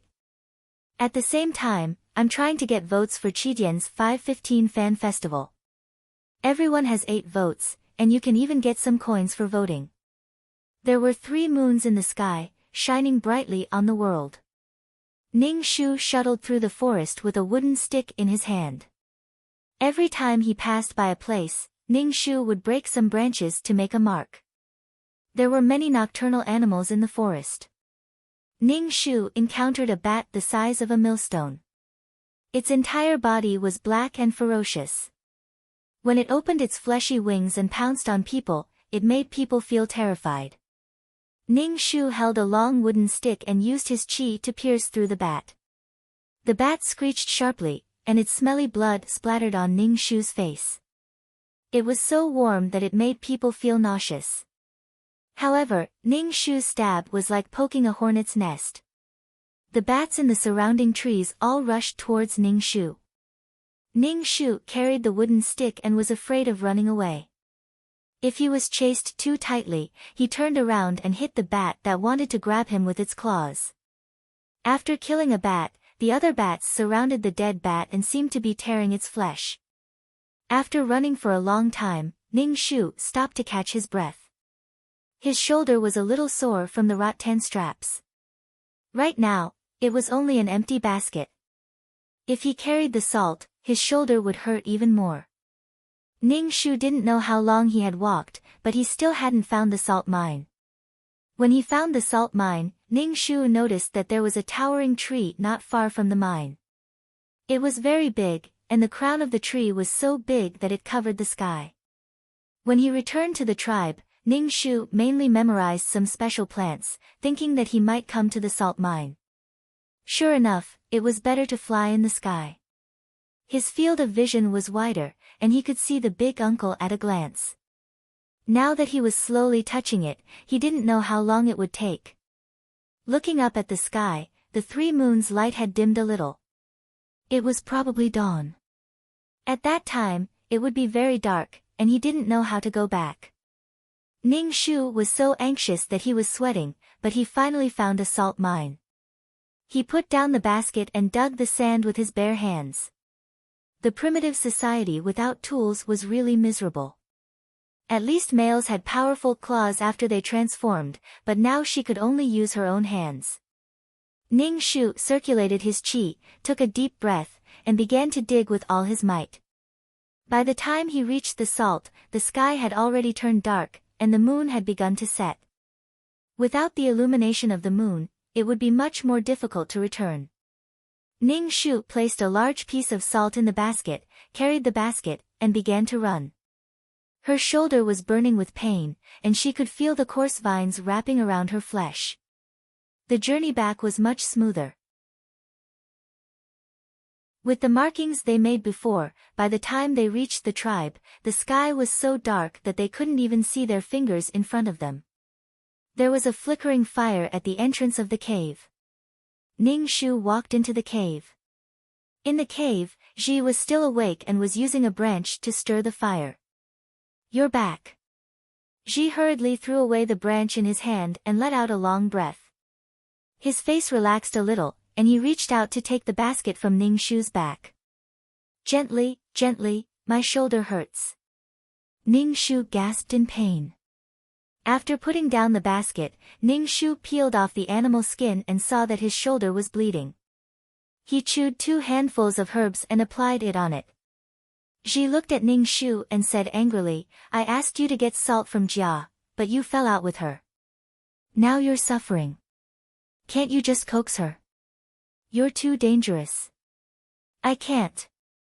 We need a lot of salt, and we can't take it all from her. If we take too much, it will arouse suspicion. We're hiding prey now, and if we're discovered, we'll hand it over." Ning Shu smashed the salt with a stone and put it in the stone pot. Ning Shu had an idea, but it required a lot of food to survive the extremely cold winter.